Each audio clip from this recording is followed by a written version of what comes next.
चलिए भाई, कल एक क्वेश्चन दिया हुआ था आप लोगों को।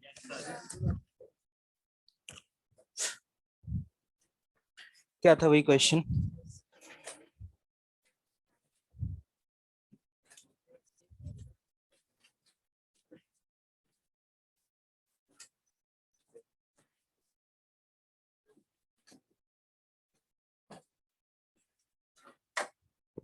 जस्ट इंट्रोड्यूस किया था अबाउट ICR, है ना। ICOR instantaneous centre of rotation, या आप कह सकते हैं ICAR instantaneous axis of rotation. ठीक है, तो हमने ये देखा था कि अगर कोई बॉडी CRTM कर रही है और किसी एक मोमेंट पर अगर किसी पर्टिकुलर पॉइंट की वेलोसिटी जीरो हो जाए, वेलोसिटी क्या हो जाए? जीरो, तो उस मोमेंट पर या उस इंस्टेंट पर बोल सकते हैं, हम ये मान सकते हैं कि पूरा का पूरा बॉडी उस पॉइंट के अबाउट क्या कर रहा है? फिक्स्ड एक्सिस रोटेशन कर रहा है। इस तरीके से अगर हम वेलोसिटी एनालिसिस करते हैं तो हमारे लिए किसी भी गिवन पार्टिकल की वेलोसिटी का डायरेक्शन और उसका मैग्नीट्यूड देख पाना रिलेटिवली थोड़ा सा आसान हो जाता है। वैसे तो हमने वेलोसिटी किसी भी जनरल पॉइंट की निकालना सीखी है। आपको याद होगा जब हमने CRTM स्टार्ट किया था तो सबसे पहले मैंने काइनेमेटिक्स में वेलोसिटी एनालिसिस ही तो किया था, जिसमें मैंने सिखाया था कि किसी भी जनरल पॉइंट की वेलोसिटी किस तरीके से फाइंड आउट करते हैं। तो वो एक तरीका था कि वेलोसिटी फाइंड आउट कर सकते थे, लेकिन इस तरीके के बाद हम वेलोसिटी थोड़ा क्विक जल्दी फाइंड आउट कर पाएंगे और हमारे लिए वेलोसिटी एनालिसिस करना रिलेटिवली थोड़ा सा आसान हो जाता है। जैसे कि मैं आपको ICR का मतलब समझा के गया था। ICR वो पॉइंट होता है जिस पॉइंट की वेलोसिटी क्या होती है? जीरो। जैसे कि यहाँ पर इस रॉड के सेंटर की वेलोसिटी V0 दी हुई है और इसका जो एंगुलर स्पीड है वो क्लॉकवाइज सेंस में आपको कितना दिया हुआ है? 3V0/L दिया हुआ है। अब आपसे पूछा गया कि ये बताओ कि लोकेशन ऑफ ICOR क्या होगा। ठीक, तो इतना तो देख करके समझ में आ रहा है कि वो पॉइंट जो है वो सेंटर के ऊपर तो नहीं हो सकता, क्योंकि उस पॉइंट की वेलोसिटी को क्या करना है? जीरो। चलने की वजह से V0 होगी हर पॉइंट के पास और घूमने की वजह से ओमेगा। लेकिन यहां से ऊपर जो पॉइंट होंगे उनकी घूमने की वजह से जो वेलोसिटी है वो आगे की तरफ होगी। मेरी बात समझ आ रही है? और नीचे वाले पॉइंट की वेलोसिटी घूमने की वजह से पीछे होगी। तो लॉजिकली यहां पर देख करके एक बात तो समझ में आ रही है कि जो ICOR है वो पॉइंट आपका सेंटर से ऊपर होगा या नीचे होगा? नीचे होगा। ये आपको खुद देख करके समझना होगा, है ना। अभी इस समय सेंस ये है तो वो नीचे है। अगर इसका सेंस ऑफ रोटेशन हम बदल देते, क्लॉकवाइज की जगह सपोज एंटी क्लॉकवाइज होता, तो डेफिनेटली वो पॉइंट कहां होता? ऊपर होता। ये आपको क्वेश्चन की कंडीशंस को देखकर ही समझ में आएगा। ठीक है, तो हम यहाँ पर ये कह सकते हैं कि यार वो पॉइंट नीचे होगा। अब कितना नीचे होगा नहीं पता, हमने मान लिया वो पॉइंट कितना नीचे है? R डिस्टेंस नीचे। अगर मैं आपसे पूछूं कि वो पॉइंट यहाँ पर है और इस पॉइंट की वेलोसिटी बताओ, तो आप कहेंगे अगर ये चल रहा होता, अगर ये सिंपली ट्रांसलेट कर रहा होता तो इस पॉइंट की वेलोसिटी आगे की तरफ कितनी होती? V0। और अगर ये घूम रहा होता, किसके अबाउट घुमाएंगे? जिसकी वेलोसिटी दी हुई है। किसकी वेलोसिटी दी हुई है? सेंटर ऑफ मास की। तो अगर इसके अबाउट ये घूम रहा होता तो इस पॉइंट की वेलोसिटी पीछे के डायरेक्शन में होती कितनी? Omega r।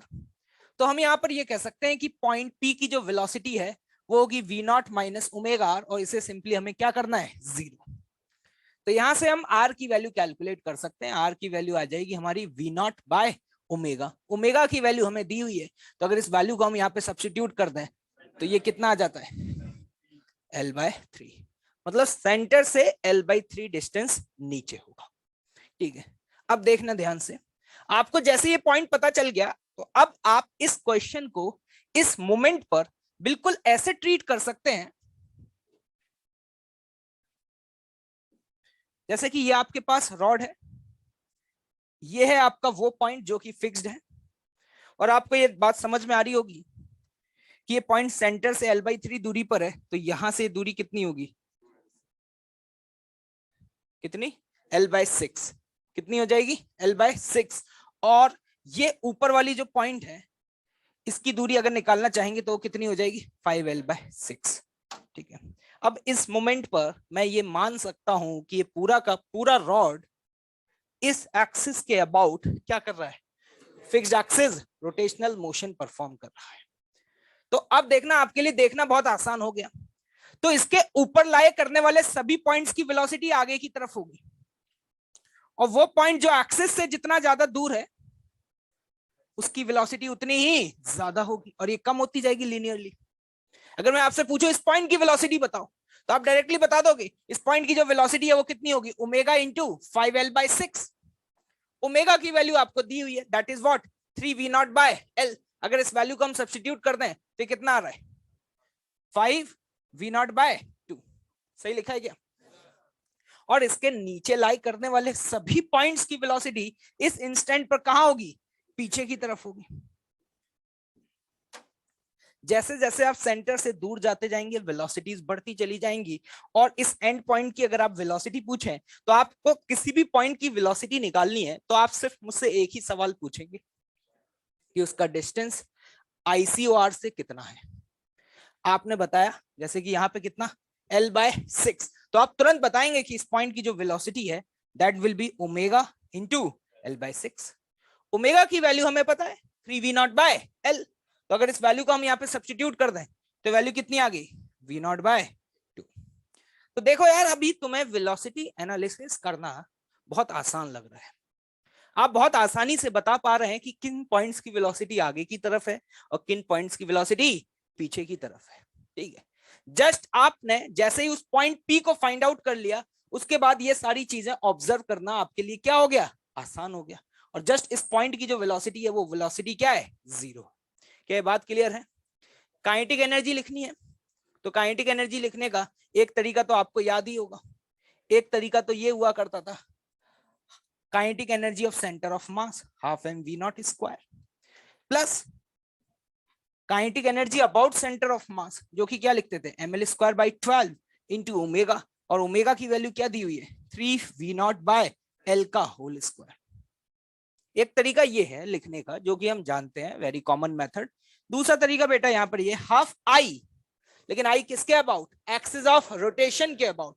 क्या एक्सिस ऑफ रोटेशन इस समय ये पॉइंट, क्या आप इसके अबाउट आई लिख सकते हैं?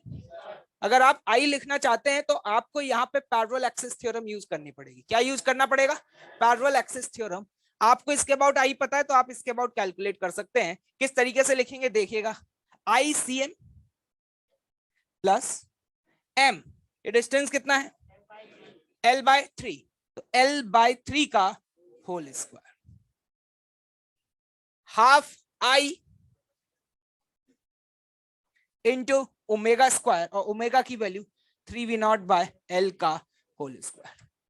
अगर आप इस एक्सप्रेशन को सिंप्लीफाई करेंगे ना तो आप ऑब्जर्व खुद करेंगे, ये वाला एक्सप्रेशन और ये वाला एक्सप्रेशन, ये दोनों एक्सप्रेशंस क्या है, सेम। आप खुद देख सकते हैं। अगर आप यहाँ पे V0 की वैल्यू ओमेगा L/3 रखेंगे तो देखिए आपका यही एक्सप्रेशन बन जाएगा। This is the another way to write down the kinetic energy. ठीक है, नोट डाउन दिस।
कोई बहुत बड़ी रॉकेट साइंस तो है नहीं।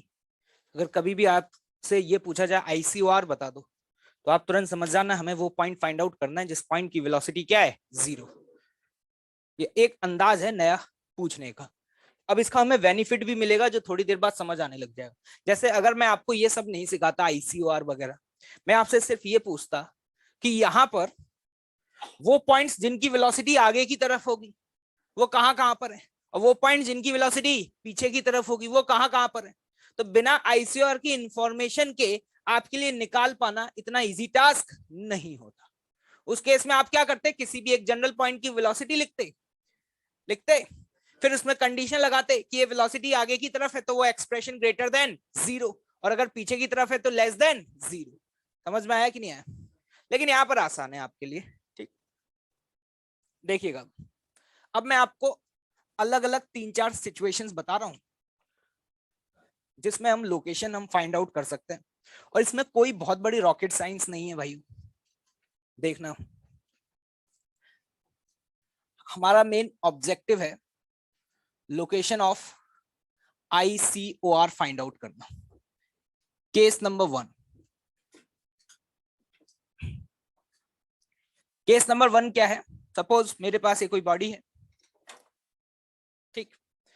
मुझे किसी पॉइंट की वेलोसिटी और ओमेगा अगर दिया हुआ है, जो कि अभी तक हमने ऐसा ही किया है।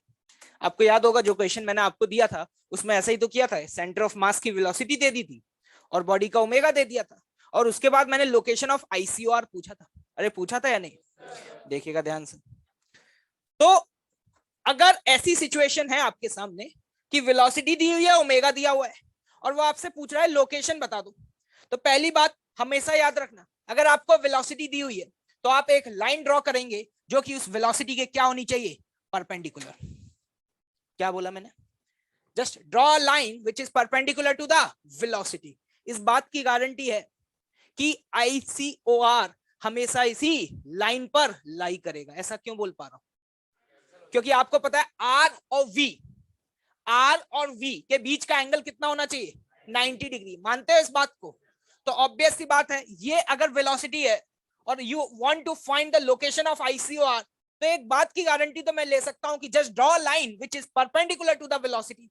अब इस बात की गारंटी है कि इसी लाइन पर लाई करेगा, कहां करेगा वो अभी नहीं पता मुझे, लेकिन होगा इसी लाइन पर। क्लियर है भाई? अब देखना, इस लाइन पर दो रीजन है, एक इस वेलोसिटी के ऊपर और एक इस वेलोसिटी के नीचे। अभी इस समय इसका ओमेगा किस सेंस में है? हाँ, अगर क्लॉकवाइज सेंस में है तो अभी गारंटी है इस बात की कि ICOR इस पॉइंट के ऊपर होगा या नीचे होगा? ऊपर या नीचे? नीचे होगा। क्यों होगा? क्योंकि इस पॉइंट की वेलोसिटी को क्या करना है, 0। और 0 करने का मतलब है चलने की वजह से और घूमने की वजह से जो दो वेलोसिटी है वो सेम दिशा में या विपरीत दिशा में। तो ऊपर वाला अगर तुमने यहां से कोई पॉइंट लिया तो चलने की वजह से भी आगे होगी, और इस पॉइंट के अबाउट अगर घुमाओगे तो घूमने की वजह से भी आगे होगी। तो इतना तो बोला जा सकता है कि वो पॉइंट डेफिनेटली यहां से r डिस्टेंस नीचे रहा होगा। उसको अगर मैंने पॉइंट P बोला तो ये है V और ये है ओमेगा R, और गारंटी है कि अगर ये ICOR है तो V बराबर ओमेगा। कुछ नया नहीं है, सवाल हम पहले ही कर चुके हैं। देखिएगा केस नंबर 2,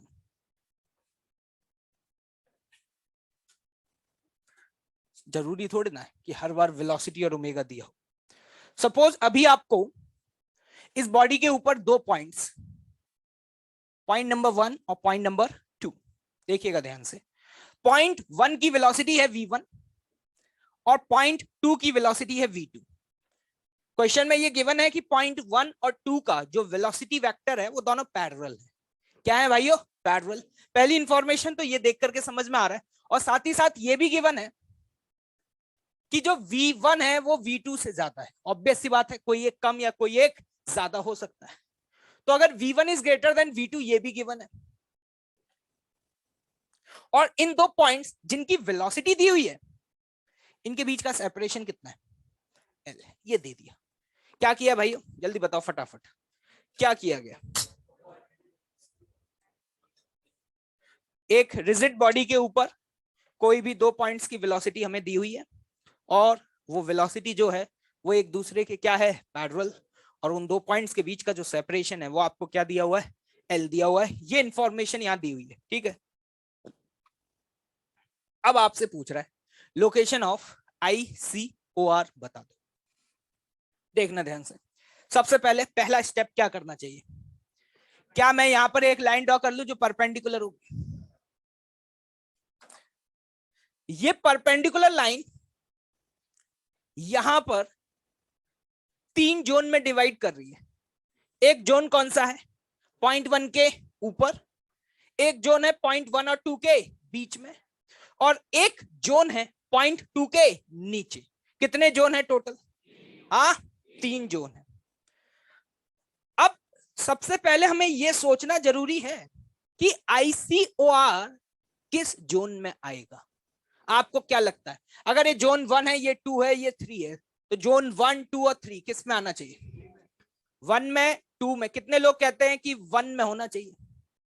कितने लोग कहते हैं कि 2 में होना चाहिए? कितने लोग कहते हैं कि 3 में होना चाहिए? 2 में तो नहीं होगा और ना ही 1 में होगा। रिजेक्ट कर रहा हूं, क्यों नहीं होगा? देखिए, अगर 1 में होता, ICOR वो पॉइंट है जिस पॉइंट के अबाउट बॉडी क्या कर रही है? Fixed axis rotation. मान लो, अगर मैं तुम्हारी बात मान लूं, जैसा कि कुछ लोग कह रहे हैं जिनका दिमाग बिल्कुल भी नहीं चल रहा है, गोबर भरा हुआ है, क्योंकि वो तो प्लेन उड़ा रहे हैं ना यहाँ बैठ करके, अगर मैं उसे जोन 2 में मान लेता तो बॉडी इस एक्सिस के अबाउट घूम रही है, और अगर घूम रही है तो ऊपर वाले पॉइंट्स की वेलोसिटी आगे होगी, तो नीचे वाले पॉइंट्स की वेलोसिटी पीछे होगी। मानते हो? अगर कोई बॉडी इस तरीके से घूम रही है, तुमने बोला इस पॉइंट के अबाउट घूम रही है, तो ऊपर वाले आगे जाएंगे तो नीचे वाले पीछे जाएंगे, या फिर ऊपर वाले पीछे जाएंगे तो नीचे वाले आगे जाएंगे। तो इतना तो तय है कि अगर दोनों पॉइंट्स की वेलोसिटी सेम दिशा में है तो ICOR 0.1 और 2 के बीच वाले जोन में नहीं हो सकता। क्यों बंसल साहब, समझ आया? क्योंकि ऊपर वाले पॉइंट की भी वेलोसिटी आगे है और नीचे वाले पॉइंट की वेलोसिटी भी आगे है, तो ये तो पॉसिबल नहीं। किसी ने कहा सर यहां हो सकता है कि जोन 1 में? मैंने कहा देखो, अगर जोन 1 में होता, सुनना ध्यान से, तो 0.1 पास में या 0.2 पास में? तो 0.1 की किसी भी पॉइंट की वेलोसिटी होती है ओमेगा इंटू आर। तो मैं कहता 0.1 की वेलोसिटी होगी ओमेगा आर। अरे होगी या नहीं? मैंने बोला ओमेगा R1, और इस पॉइंट की वेलोसिटी ओमेगा R2।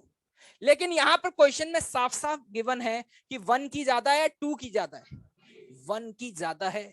और जो पॉइंट ICR के पास है, अगर तुम्हारा जोन 1 में है तो ये ICR के पास है, तो तुम्हारा मन कहता है कि इस पॉइंट की वेलोसिटी कम होनी चाहिए, लेकिन क्वेश्चन में गिवन है कि 0.1 की वेलोसिटी 2 से क्या है? ज्यादा है। तो ये भी पॉसिबल नहीं। ये पहली बार बता रहा हूं इसलिए मुझे इतना वक्त लग रहा है, अदरवाइज कोई बहुत बड़ी रॉकेट साइंस नहीं है। तो आपको देखते ही तुरंत समझ में आ गया होगा कि ना तो 1 में पॉसिबल है, ना जोन 2 में। कौन से जोन में पॉसिबल है? थर्ड जोन में। मान लेते हैं वो पॉइंट यहां से कितनी दूरी पर है? R दूरी पर। ICOR जरूरी नहीं है कि बॉडी के ऊपर ही लाई करे। It is an imaginary point which can be outside the body. मतलब हम ये भी मान सकते हैं कि वो पॉइंट यहां पर है। सर तो यहां पर है तो इसके अबाउट कैसे रोटेट करेगा? ऐसे रोटेट कर रहा है लाइक दिस, ये लो। नहीं कर सकता क्या? किसी बाहर वाले पॉइंट के अबाउट, मान लो मैं कहूं कि एक बॉडी है ये रॉड, और ये इस पॉइंट के अबाउट फिक्स्ड एक्सिस रोटेशन कर रही है, नहीं कर सकती क्या? इस तरीके से, इस तरीके से मान लो ये रहा डस्टर, ये ऐसे घूम रहा है लाइक दिस। क्या ये इस पॉइंट के अबाउट फिक्स्ड एक्सिस रोटेशन है या नहीं है? बिल्कुल है। तो it is not necessary, it is an imaginary point. ये एक हमने अपनी मैथमेटिक्स बनाई है चीजों को आसान बनाने के लिए। तो जरूरी नहीं है कि वो इमेजिनरी पॉइंट आपका बॉडी के ऊपर ही हो, वो इमेजिनरी पॉइंट बॉडी के बाहर भी हो सकता है। Is it clear to all of you? तो अब मैंने कहा यहां से आर डिस्टेंस नीचे, तो सवाल उठा वो कितना नीचे? मैंने कहा अब तो सवाल बहुत आसान है। अगर ये पॉइंट ICOR है तो बॉडी इसके अबाउट क्या कर रही है? तो 0.2 की वेलोसिटी क्या लिखोगे? V2 कितना लिखोगे? Omega into R. अरे लिखोगे। और इस पॉइंट की वेलोसिटी V1 बराबर क्या लिखोगे? Omega into L plus R. Now you can solve both the equations to get omega as well as R. नहीं आया समझ? ये कैसे लिखा समझ में आ रहा है? खत्म हो गया। अभी मैं समझा रहा हूं, पहली बार सुना है तो इतना वक्त लग रहा होगा, लेकिन आज के बाद एक बार अगर समझ लोगे तो जीवन में कभी भी इतना वक्त नहीं लगेगा। केस नंबर 2, अब आप लोग समझदार हैं। Now the case number 3। यही रिजिड बॉडी, लेकिन 0.1 की वेलोसिटी आगे की तरफ है और पॉइंट 2 की वेलोसिटी पीछे की तरफ है तो एंटी पैरेलल। क्या है? Anti parallel. तो मेरा पहला सवाल आपसे कि इस केस में ICOR किस जोन में लाई करेगी? 1 के ऊपर, 1 या 2 के बीच में, या 2 के नीचे? है पक्का? क्योंकि अगर यह नीचे होता तो दोनों की वेलोसिटी सेम दिशा में होती, ऊपर होता तो भी दोनों की वेलोसिटी सेम दिशा में होती। तो गारंटी है वो पॉइंट कहां लाई करेगा? बीच में कहीं लाई करेगा। ये नहीं पता कहां लाई करेगा। मान लो ये रहा वो पॉइंट, तो यहां से ये दूरी मान लेते हैं, नीचे वाली अगर R है तो ऊपर वाली कितनी होगी? तो हम ये मान सकते हैं इस पॉइंट के अबाउट ये बॉडी क्या कर रही है? Fixed axis rotation. और अगर बेटा ये फिक्स्ड एक्सिस रोटेशन कर रही है तो ये पॉइंट यहां से कितनी दूरी पर है? L minus R। तो बताओ इक्वेशन क्या लिखोगे? वेलोसिटी बराबर omega into R. R is what? नीचे वाले पॉइंट की velocity v2 and that is what? Omega into R. Just solve the equations, you will get the answer. नहीं आया समझ? जैसे ये 3 केस बताए तो एकदम से बिल्लू देख रहा था, पढ़ लिख रहा था तो दिमाग भी चल रहा था। तुम्हारा तो चलेगा नहीं। तो उसने कहा कि सर क्या जरूरी है कि हमेशा जिन 2 पॉइंट्स की वेलोसिटी दी हो वो वेलोसिटी वेक्टर्स आइदर पैरेलल या एंटी पैरेलल हो? मैंने कहा जरूरी तो नहीं है। तो सर मैं एक जनरल रिजल्ट लेना चाहूंगा। मैंने कहा हाँ बिल्कुल लो। कि सर मेरे पास ये एक रिजिड बॉडी है, ये जो पॉइंट 1 है उसकी वेलोसिटी इस दिशा में है v1, और जो पॉइंट 2 है उसकी वेलोसिटी है सपोज इस दिशा में v2। बिल्लू कोशिश कर रहा है कि आज सर को फंसाया जाए। तो उसने कोशिश करी कि सर मैंने किसी एक मोमेंट पर एक फोटो क्लिक किया, और जब उस फोटो को क्लिक किया तो मैंने ऑब्जर्व किया कि पॉइंट 1 इस दिशा में जा रहा है और पॉइंट 2 इस दिशा में जा रहा है। ठीक है, अब बताना सर क्या कहीं पे ICOR होगा? सबसे पहला सवाल देखिए, और अगर कहीं है तो वो पॉइंट कहां पर है? मैंने कहा कि अगर मैं सिर्फ पॉइंट 1 को ऑब्जर्व करूं, किसको ऑब्जर्व करूं? पॉइंट 1 को, तो मुझे एक बात सर ने बताई थी कि ICOR जिस लाइन पे लाई करेगा वो वेलोसिटी वेक्टर के क्या होगी? परपेंडिकुलर।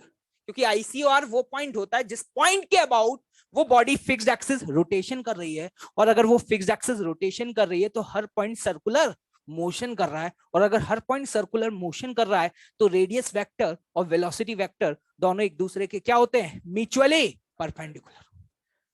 देखना ध्यान से। तो इस पॉइंट 1 अगर इसको ऑब्जर्व करूं तो मेरा दिमाग ये कहता है यार मुझे ये तो नहीं पता ICR कहां होगा, लेकिन मैं एक लाइन ड्रॉ कर सकता हूं जो लाइन इसके परपेंडिकुलर होगी, और गारंटी है इस बात की कि ICR इसी लाइन पे लाई करना चाहिए।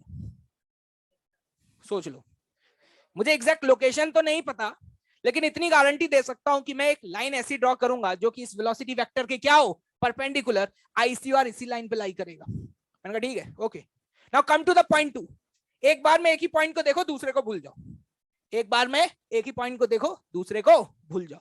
मैंने कहा पॉइंट 2 को अगर मैं देखता हूं तो मैं ये कहता हूं कि पॉइंट 2 की वेलोसिटी अगर इधर है तो मैं यहां पर एक ऐसी लाइन ड्रॉ करूंगा जो लाइन इसके क्या हो? परपेंडिकुलर। तो पॉइंट 2 की वेलोसिटी अगर इधर है तो ICOR इस लाइन पे लाई करना चाहिए, लेकिन पॉइंट 1 और 2 दोनों एक ही बॉडी के ऊपर है। तो गारंटी है इस बात की कि जहां पर इन दोनों लाइंस का पॉइंट ऑफ इंटरसेक्शन होगा that will be the ICOR। ये क्वेश्चन आपके लिए इतना आसान बन चुका है। एट दैट मोमेंट आप ये कंसिडर कर सकते हैं कि ये पूरा का पूरा बॉडी इस पॉइंट O के अबाउट क्या कर रहा है? फिक्स्ड एक्सिस रोटेशन परफॉर्म कर रहा है। दैट्स ऑल, खत्म। नहीं आया समझ? Note down this. क्या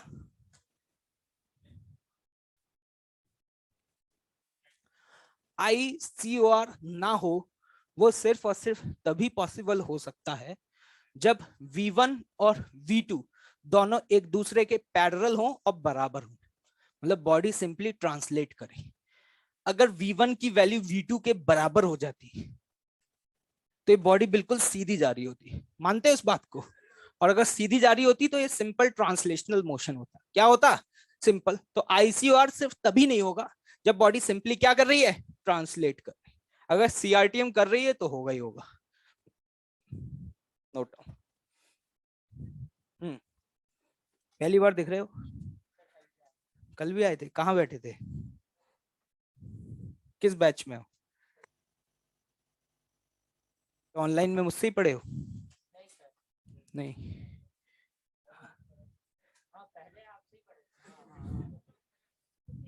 भूल गया भाई, पढ़ा ही नहीं लग रहा है।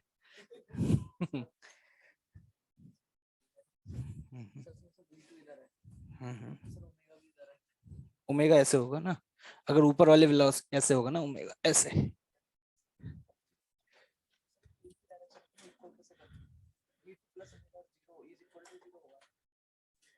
नहीं, इस पॉइंट के अबाउट फिक्स एक्सिस रोटेशन कर रहा है, तो ऊपर वाला पॉइंट का डिस्टेंस कितना है? L माइनस आर, उसकी स्पीड आगे, तो V1 बराबर ओमेगा इंटू आर।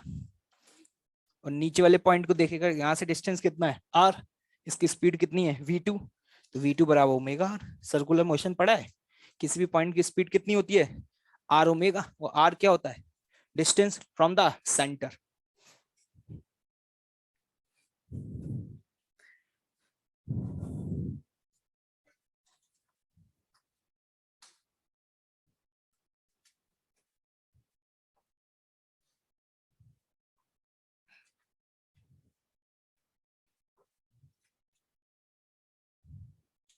फटाफट जल्दी नोट डाउन करो, ज्यादा समय नहीं है।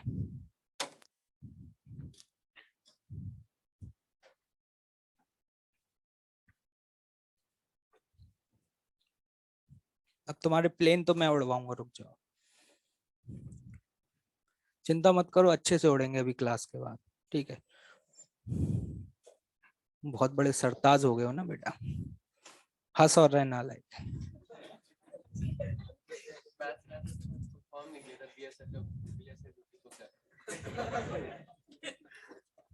और कुछ इतने बड़े नालायक हैं जिनको पढ़ाई लिखाई से कोई मतलब नहीं है। अभी होमवर्क चेक कर लूँ ना भाई साहब, वो मैं बहुत रेयरली कभी कभी करता हूँ, क्योंकि टाइम नहीं होता ना इतना। अगर होमवर्क चेक कर लूँ ना तो आधी क्लास बाहर हो जाएगी अभी यहीं से, है ना? चलो ठीक है यार, सबको अपने हिसाब से जीवन जीने का हक है, ठीक है? पता नहीं क्या अलग ही मौज मस्ती में लगे हुए हैं, ये वही वाले आग लगे बस्ती में, हम तो भैया हैं मस्ती में। कोई दुनियादारी से कोई मतलब नहीं, अपनी मस्ती में फिक्स कि हमें जो करना है वो तो हम करेंगे, और ये हमारा एटीट्यूड है, ठीक है?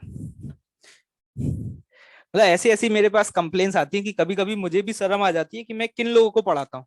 एक कंप्लेन आई कि सर वो ब्रेक होता है ना, तो उसमें वो स्टूडेंट्स लोग क्या करते हैं, मेरा बैग उठा करके कहीं फेंक देते हैं। सर वो मेरा बैग छिपा देते हैं, तो सर प्लीज। मैंने कहा अच्छा। अगले दिन आई कि सर वो उसने मेरा पेन चुरा लिया।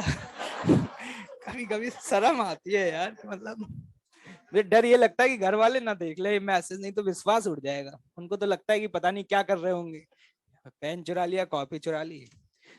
सर पता नहीं सर, मेरे शर्ट पे पता नहीं किसी ने पीछे पेन से फ्लावर बना दिया था। ये जे एस्पिरेंट है, ये 1.5 साल बाद आईआईटी कॉलेज में जाएंगे, इनकी हर सोच देखिए भाई आप लोग, है ना? मुझे ये समझ में नहीं आता, अगर किसी ने बना दिया और तुम्हें पता नहीं चला तो तुम बहुत बड़े गधे हो, पहली बात। और अगर तुम्हें पता चल गया तो तुम्हें मेरे पास आना ही नहीं चाहिए था, वहीं पे घूम करके मुंह तोड़ के हाथ में दे देना चाहिए था। नहीं, उसके बाद फिर हम देख लेंगे, ठीक है?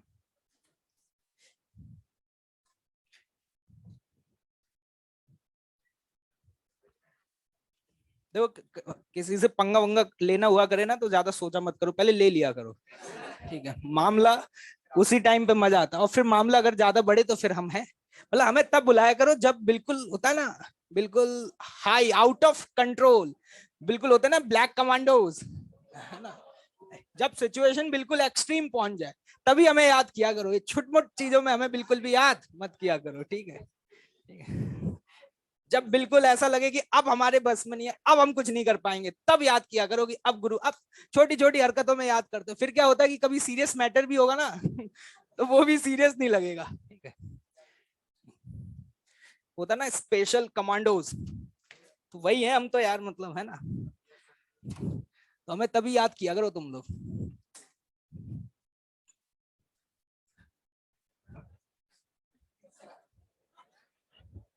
असली में भी बना के उड़ाया है, ठीक है। फुर्सत मिली तो बताएंगे कभी कहानी तुम्हें, ठीक है। तुम ये कागज के उड़ा रहे हो, हमने बना बना के उड़ाए बेटा, कागज के नहीं, असली के, ठीक है। चलो भाई आगे बढ़ते हैं, देख लेंगे अभी, लिख लेंगे। इक्वेशन लिखने में क्या जाता है हमारा, ये R1 है तो ओमेगा R1, अभी पता चल जाएगा क्या करना है, ठीक है।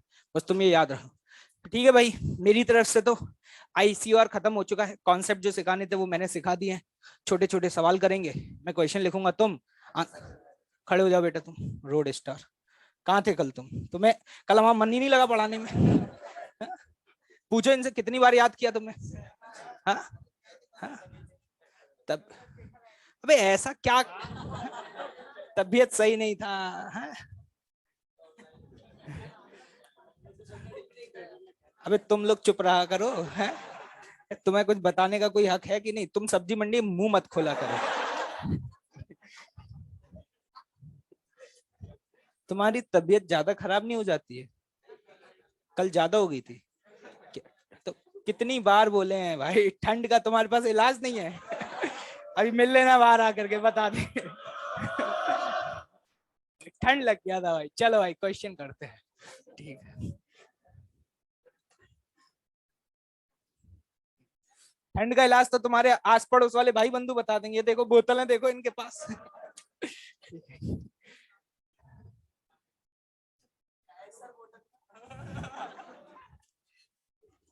बंसल साहब, ये सब चीजें तुम्हारे लिए नहीं है, पढ़ाई पे फोकस करो। तुम क्लास के मॉनिटर हो बे। तुम ऐसी बात, तुम आइडियल हो, ठीक है, तुम्हें ये सब बातें नहीं करनी, तुम पढ़ाई पे ध्यान दो, ठीक है। आइडियल गैस की तरह हो तुम।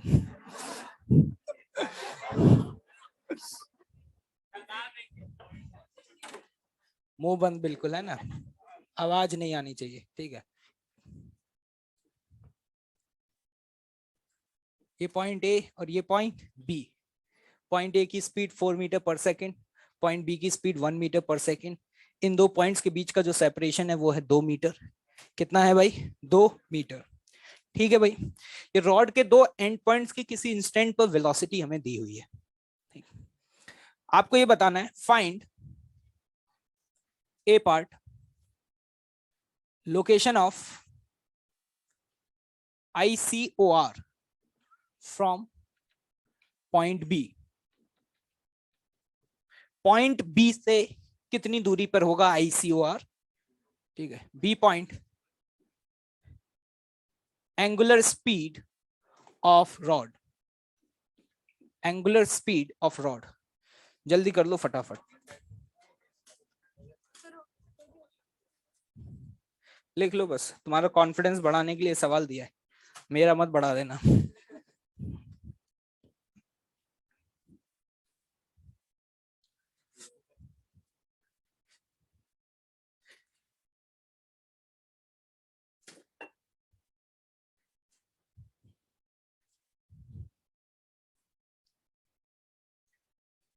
हो गया? पहले तो ये बताओ, ICOR ए और बी के बीच में लाई करेगा क्या? ये कैसे पता चला? क्योंकि पॉइंट ए और पॉइंट बी की जो वेलोसिटी है वो सेम दिशा में है, विपरीत अपोजिट डायरेक्शंस में, तो डेफिनेटली इतना तो श्योर है कि वो ए और बी के बीच में लाई करेगा। तो मान लेते हो इधर कहीं है, पॉइंट बी से दूरी निकालनी है, तो ये दूरी कितनी? R। तो ये दूरी कितनी हो जाएगी? 2 माइनस R। क्या हम ये मान सकते हैं इस पॉइंट के अबाउट ये बॉडी इस तरीके से घूम रही है? अगर बेटा इस तरीके से घूम रही है तो पॉइंट ए के लिए लिखोगे 4 is equal to omega into 2 minus R। क्या सही लिखा है क्या? और दूसरी इक्वेशन लिखोगे 1 equal to omega into R। क्या दो इक्वेशंस, दो वेरिएबल सॉल्व कर सकते हैं? तो जल्दी से बताओ, यहां से R की वैल्यू क्या आ रही है? 2। क्या सही लिखा है क्या? और ओमेगा की वैल्यू 5/2। क्या सवाल बहुत टफ था क्या? क्या बहुत सिंपल है भाई? लोग कहते हैं कि इस प्रोफाइल के सवाल बहुत टफ होते हैं, तो टफ उनके लिए होते हैं जिन्होंने कभी आईसीआर का नाम ना सुना हो, लेकिन हमें अगर समझ में आ गया है तो हमारे लिए टफ है या बहुत आसान है? ठीक है भाई, अगला सवाल करिएगा।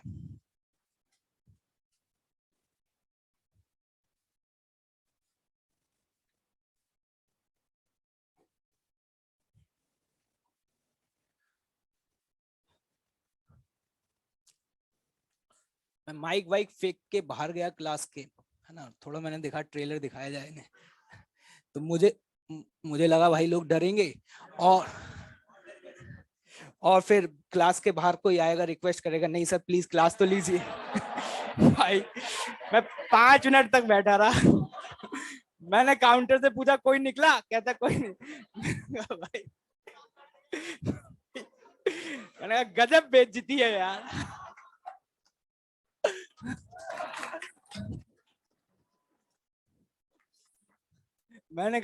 इससे मैंने कहा ये तो ऐसे हैं कि भाई साहब 1.5 घंटे में बैठा रहूंगा, कोई नहीं आएगा, खुश, वो तो बढ़िया करे, बहुत बढ़िया। चलो भाई और प्लेन उड़ाओ, चलो भाई। मैंने कहा चलो भाई ये तो कोई नहीं आया, खुद से वापस लौट लो अब। उसी में भलाई है, ठीक है। ये अभी वही सेम क्वेश्चन है, लेकिन इस बार क्या है कि पॉइंट बी की जो स्पीड है वो सेम डायरेक्शन में है। क्वेश्चन यही है, ठीक है, लोकेशन ऑफ आईसीओआर, ठीक।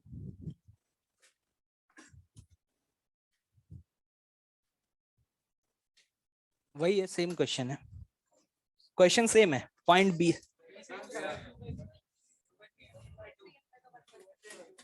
ओके, फटाफट लिखना इक्वेशंस।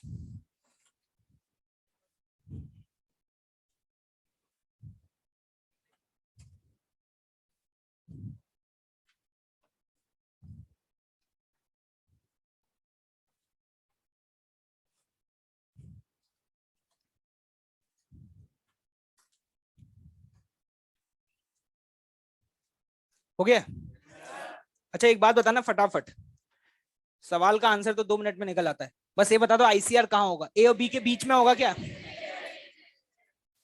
नीचे होगा। कहाँ? बी के नीचे। क्या ये बात समझ आ रही है? तो हमने मान लिया यहां से कितना डिस्टेंस नीचे है, आर। ये वो पॉइंट है जिस पॉइंट के अबाउट हम मान सकते हैं बॉडी क्या कर रहा है, फिक्स्ड एक्सिस रोटेशन कर रहा है। तो डेफिनेटली पॉइंट बी के बारे में हम लिखेंगे 1 is equal to omega into R, और इस पॉइंट के लिए लिखेंगे 2 equal to omega into, sorry, क्या क्लियर है भाई? तो यहां से आर की वैल्यू क्या आ रही है, 2/, सही है क्या? और omega 3/,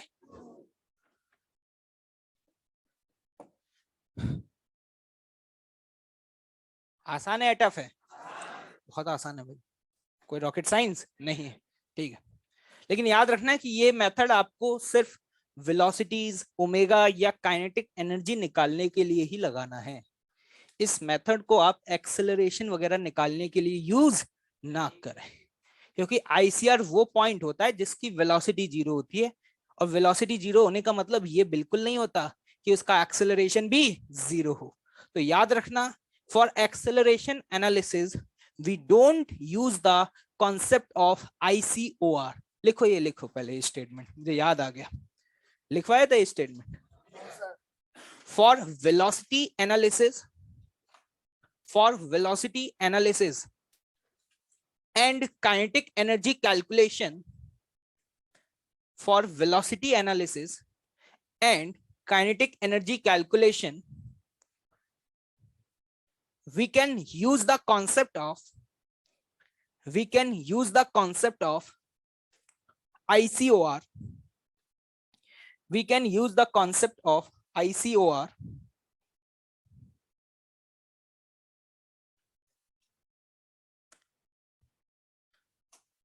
but we don't use it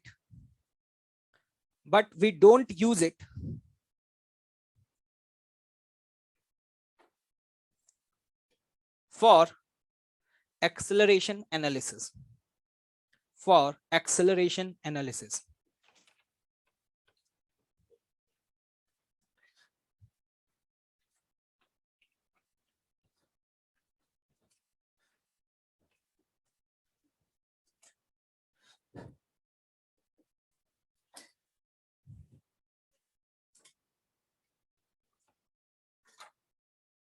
देखिए एक रॉड है, ध्यान से देखिएगा, और वो रॉड इस तरीके से दो परपेंडिकुलर सरफेसेस के बीच में है।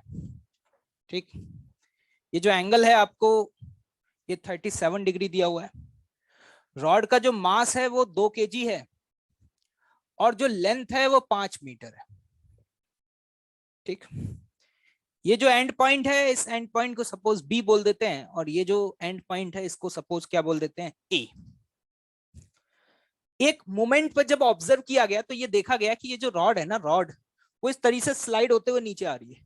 समझ पा रहे हैं? ऐसे जैसे कि आप सीढ़ी से ऊपर चढ़ रहे होते हैं बारिश के समय में और एकदम सड़क वो जो सीढ़ी होती है वो इस तरीके से स्लाइड करता है, बिल्कुल वैसा ही हो रहा है कि ये जो रॉड है वो इस तरीके से स्लाइड मारता है। अब स्लाइड मारेगा तो इस पॉइंट के पास वेलोसिटी होगी, और सपोज इस पॉइंट की वेलोसिटी मुझे दी है 10 मीटर पर सेकंड। कितनी दी हुई है? 10 मीटर पर सेकंड। तो मुझे पॉइंट बी की स्पीड बतानी है। अभी रुक जाओ, ये ओरिजिन है, ये क्या है? Origin. Find a part, location of ICOR, ठीक है, B angular speed of rod, C part velocity of point B, and the D part kinetic energy of rod, kinetic energy of rod। समय आपका शुरू। Question को दोबारा से repeat करूं? ऐसा क्वेश्चन रेस में भी आया था एक, रेस में तो एक ही पार्ट पूछा था।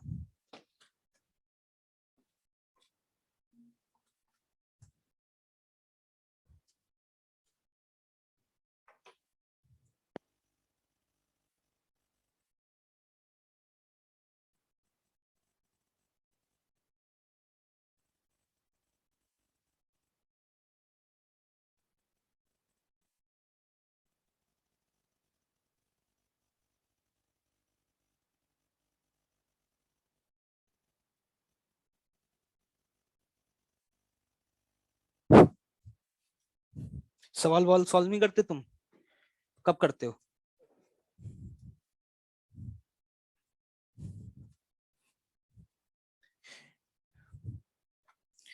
अगर इसको ICOR के कॉन्सेप्ट से सोचोगे ना तो 2 कौड़ी का सवाल है। वैसे तो ये बहुत टफ है, वैसे तो ओमेगा निकालने में तो तेल निकल जाए अगर ICOR ना पता हो तो।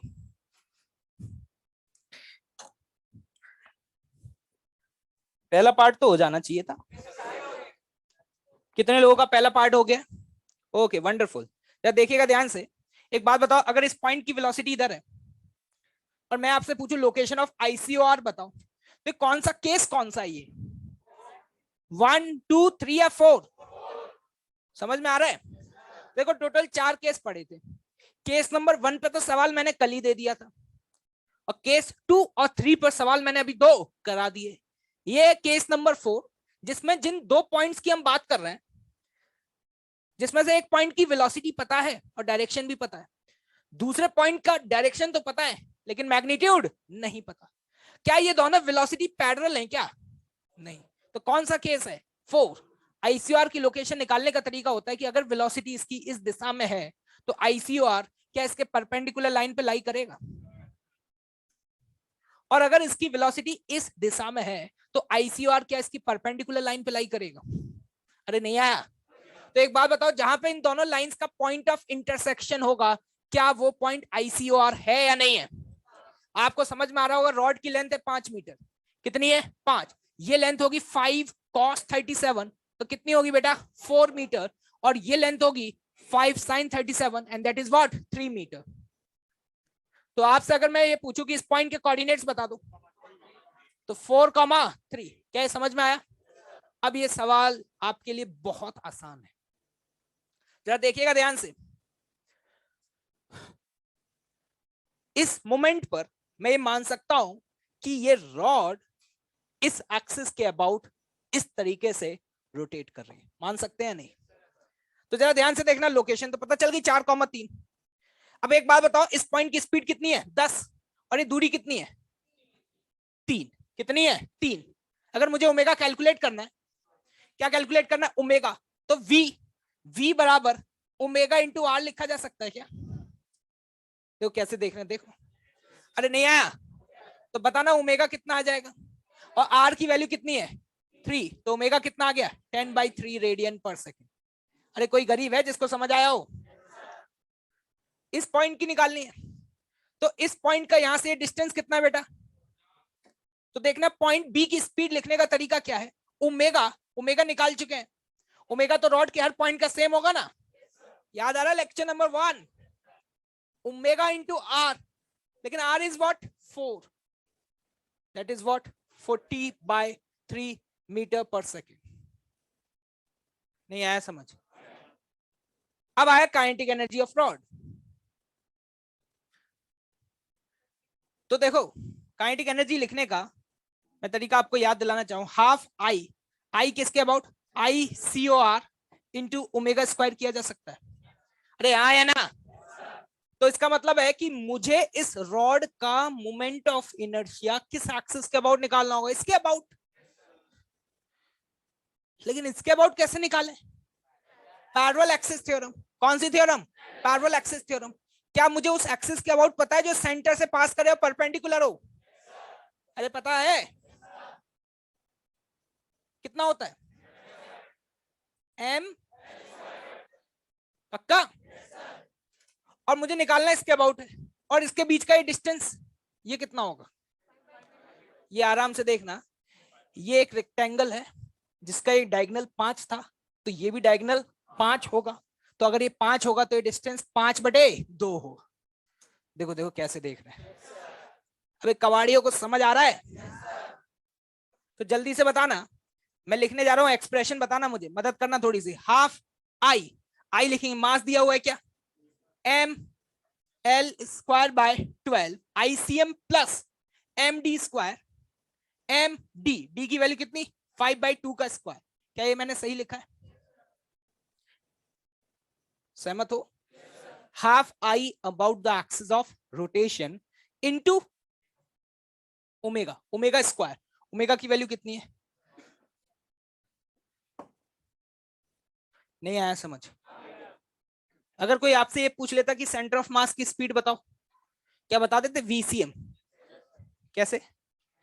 सेंटर ऑफ मास का डिस्टेंस कितना है यहां से 5/2, तो क्या मैम डायरेक्टली बोल सकते हैं सेंटर ऑफ मास की स्पीड होगी ओमेगा इंटू 5/2, ओमेगा की वैल्यू 10/3 इंटू 5/2, कितना आ गया 25/3 मीटर पर सेकेंड।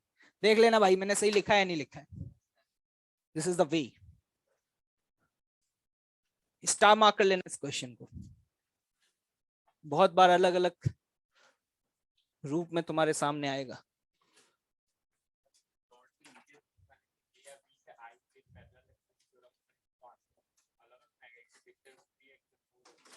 क्या खड़े हो जाओ, क्या नीचे से कैसे मतलब बेटा?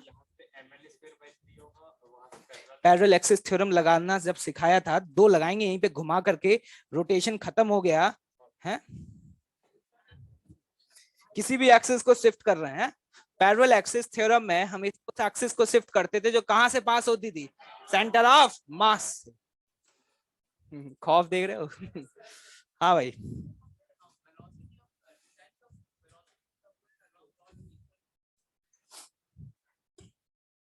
ये सिर्फ ये निकालने का एक और तरीका है जो आपको रोटेशन बोला NLM में सिखाया। किस में सिखाया था? NLM में। NLM में क्या सिखाया देखना, ये देखो ये रॉड रिजिड बॉडी है, वैसे तो यहां भी बताया गया था रोटेशन में। तो in case of a rigid body, velocity का वो कंपोनेंट जो कि रॉड के अलोंग है वो क्या होना चाहिए, सेम होना चाहिए। जरा ध्यान से देखना, ये एंगल 37 तो ये वाला एंगल भी 37, ये एंगल है 53। अगर मैं आपसे ये कहूं कि 10 का वो कंपोनेंट बताओ जो इसके अलोंग है, कितना होगा? 10 cos 37, जो कि कितना हो गया 8। और मैं आपसे कहूं कि ये पॉइंट बी की वेलोसिटी का वो कंपोनेंट जो रॉड के अलोंग है वो कितना होगा, तो वो आप लिखेंगे देखना 8 बराबर वीवी cos 53, cos 53 की वैल्यू कितनी 3/5। ठीक है, तो यहां से ये वैल्यू देखो कितनी आ गई। मैंने क्या किया दोबारा एक्सप्लेन कर देता हूं। इसकी वेलोसिटी इधर है, इसकी वेलोसिटी का वो कंपोनेंट जो कि रॉड के अलोंग होगा, और पॉइंट ए की वेलोसिटी का भी वो कंपोनेंट जो रॉड के अलोंग होगा।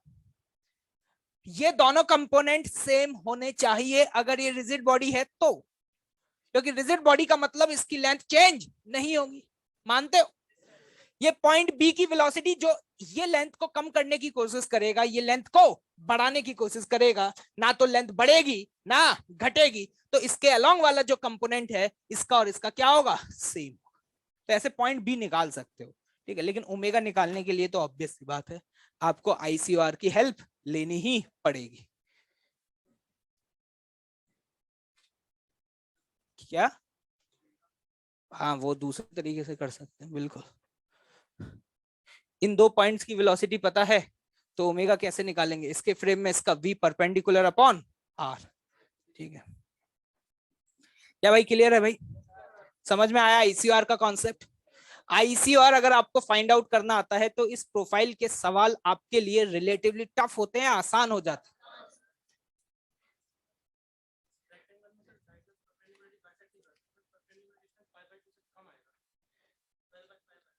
नहीं, मैंने तो सेंटर ऑफ मास का लिखा है ना, ये तो सेंटर ऑफ मास तो 5/2 पे ही होगा ना रॉड का। तो हो जाएगा, तो मुझे क्या मतलब है?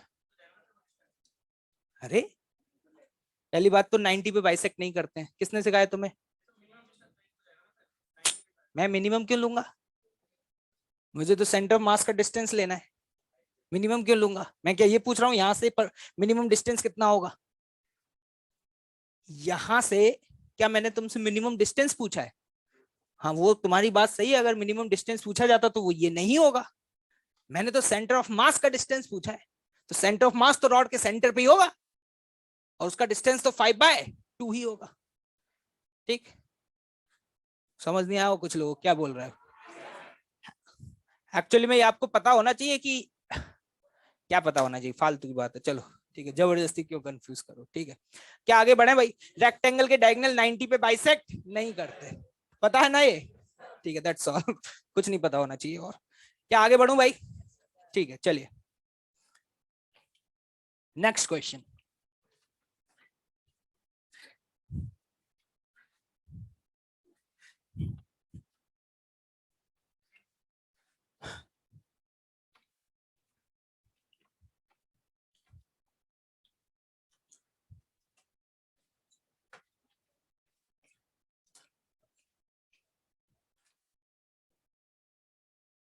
बातचीत मत करो, समय नहीं है बिल्कुल भी। Next question.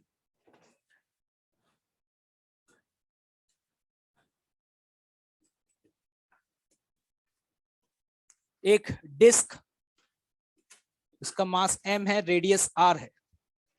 ठीक, सेंटर की वेलोसिटी जो है वो मुझे v0 दी हुई है, एंगुलर स्पीड है ओमेगा। क्वेश्चन लिखें, disc is rolling, disc is rolling on a fixed surface, disk is rolling on a fixed surface. Find A part, location of ICOR, B part,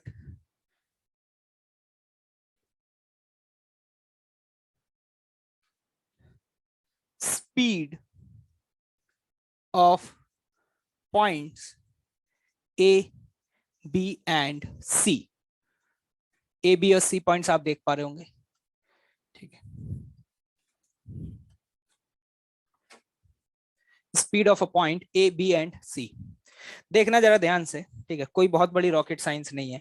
ठीक है, सवाल बहुत इंपॉर्टेंट है। ठीक है, हमें यहाँ पे location of ICOR find out करना है और ये डिस्क रोल कर रही है, तो आपको तुरंत समझ में आ रहा होगा कि ICOR क्या होगा। क्या पॉइंट ऑफ कांटेक्ट होगा? पक्का? मतलब अगर कोई रिजिड बॉडी रोल कर रहा है ऑन अ फिक्स्ड सरफेस तो उसका ICOR पॉइंट ऑफ कांटेक्ट होगा। अरे मानते हो?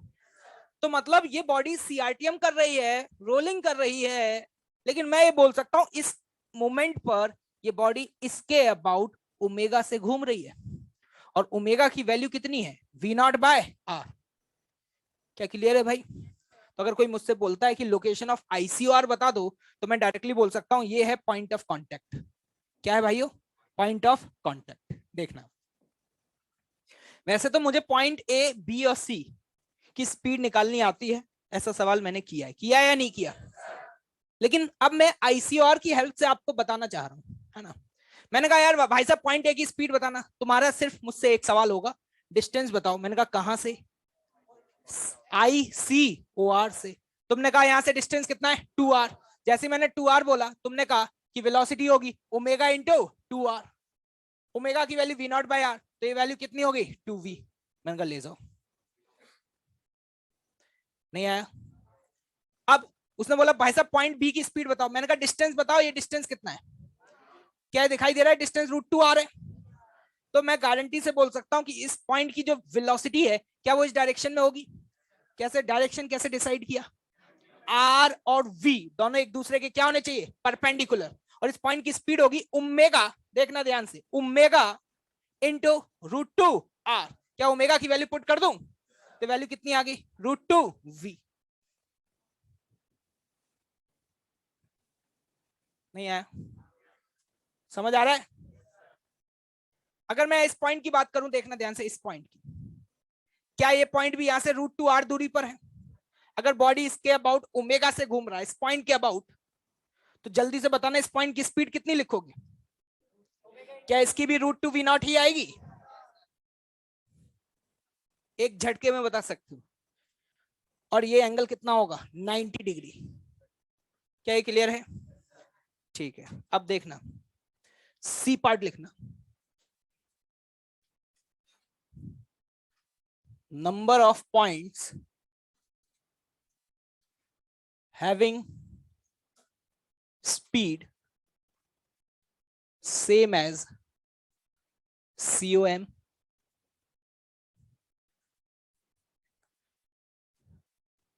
D location on the periphery of disk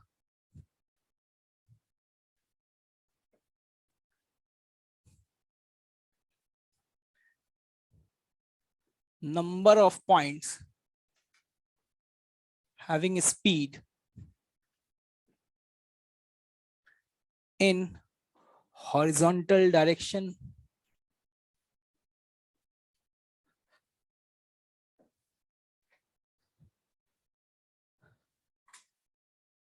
number of points having speed in vertical direction.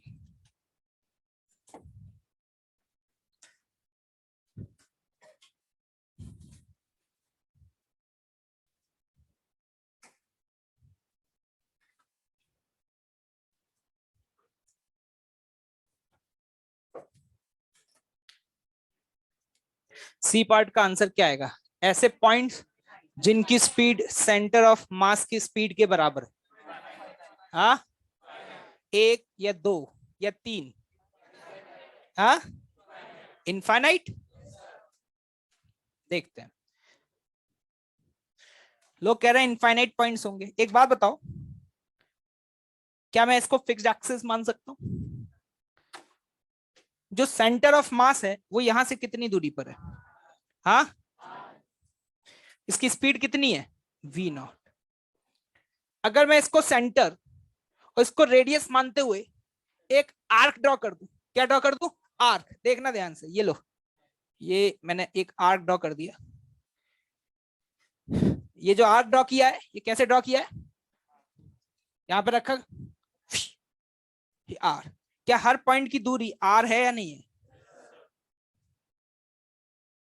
अगर हर वो पॉइंट जो एक्सिस से सेम दूरी पर है, क्या हर उस पॉइंट की स्पीड सेम होगी? अरे मानते हो? वेलोसिटी नहीं बोलूंगा, क्योंकि वेलोसिटी में डायरेक्शन भी आ जाता है। क्या आ जाता है? डायरेक्शन। तो मैं वेलोसिटी नहीं लिखा है, मैंने क्या लिखा है? स्पीड। तो एक बात बताओ, इस आर्क के ऊपर, क्या ये आर्क दिखाई दे रहा है? इस आर्क के ऊपर थोड़ा और रंगीन बना देता हूं।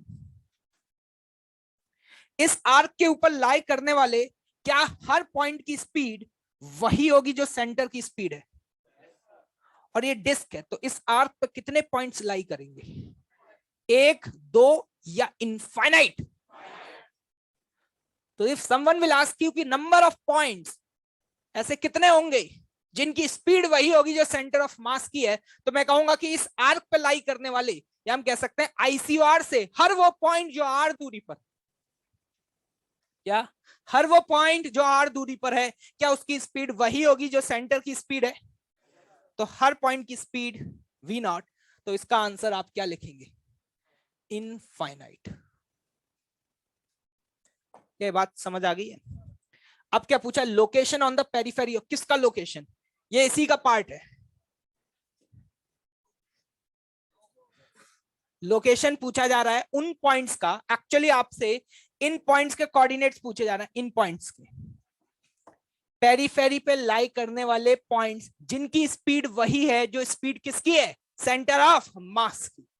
तो अगर मैं यहां पे इसको ओरिजिन मानता हूं, सेंटर को, तो क्या मैं इन पॉइंट्स के कोऑर्डिनेट निकाल सकता हूं? ये निकालना बहुत टफ टास्क है। क्या टफ है? क्या? जरा ध्यान से देखना, ये डिस्टेंस कितना है, ये कितना है, ये कितना है, आर आर आर, ये क्या है? क्या इक्विलेटरल ट्रायंगल दिखाई दे रहा है? अगर ये इक्विलेटरल ट्रायंगल दिखाई दे रहा है तो भाइयों ये बताओ ये एंगल कितना होगा? 60 डिग्री। अरे होगा। अगर ये एंगल 60 डिग्री है तो हॉरिजॉन्टल के साथ ये एंगल कितना हो गया? 30 डिग्री। क्या तुम्हारे पास इस पॉइंट और इस पॉइंट के कोऑर्डिनेट्स आ गए? तुम्हें पता है दूरी r है और हॉरिजॉन्टल के साथ ये 30 डिग्री का एंगल है, तो x कोऑर्डिनेट कितना होगा? r cos 30 with negative sign. अरे आया कि नहीं? तो r cos 30 की वैल्यू तो याद होगी नहीं, क्या याद है क्या? तो जल्दी से बताना, इस पॉइंट का coordinate -k√3r/2 comma -k r/2। क्या सही लिखा है क्या? माइनस बेट थर्ड क्वाड्रेंट है। नहीं आया समझ? और अगर मैं इसी तरीके से इस पॉइंट के कोऑर्डिनेट पूछ लूं तो इसका x कोऑर्डिनेट तो पॉजिटिव। अरे समझ आ रहा है? पक्का? तो तुम्हें समझ आ रहा है कि ये दूरी भी कितनी होगी? r। तो बताना जल्दी से, इस पॉइंट के कोऑर्डिनेट्स क्या लिखोगे? √3, x तो सेम होगा और y, सॉरी x पॉजिटिव हो जाएगा और y वही रहेगा। ये रहे आंसर। पेरीफेरी पर लाई करने वाले ये इन पॉइंट्स के कोऑर्डिनेट्स हैं। ये कोऑर्डिनेट्स मैंने तब निकाले हैं जब सेंटर को क्या माना है? ओरिजिन। क्या लग रहा है, कुछ समझ आया? अगर वो ओरिजिन इसको मान लेते तो कोऑर्डिनेट्स चेंज हो जाते। ठीक है, वो कोई बहुत बड़ी साइंस नहीं है, वो तो हम निकाल ही लेंगे। Number of points having a speed in horizontal direction, कहां पे लाई कर रहे होंगे? जल्दी बताओ ई पार्ट का आंसर। वो कह रहा है कि वेलोसिटी हॉरिजॉन्टल डायरेक्शन में, अगर वेलोसिटी हॉरिजॉन्टल डायरेक्शन में है तो क्या रेडियस वेक्टर वर्टिकल होगा? क्योंकि r और v एक दूसरे के क्या होते हैं? हाँ, मानते हो इस बात को? तो जरा ध्यान से देखना भाइयों, इसका मतलब मैं ये कह सकता हूं कि इस वर्टिकल लाइन पर, क्योंकि ये एक्सिस ऑफ रोटेशन है, इस वर्टिकल लाइन पर लाई करने वाले हर पॉइंट की वेलोसिटी हॉरिजॉन्टल डायरेक्शन में होगी, जिसमें सबसे ज्यादा इस पॉइंट की होगी। कितनी होगी? 2v। निकाला है?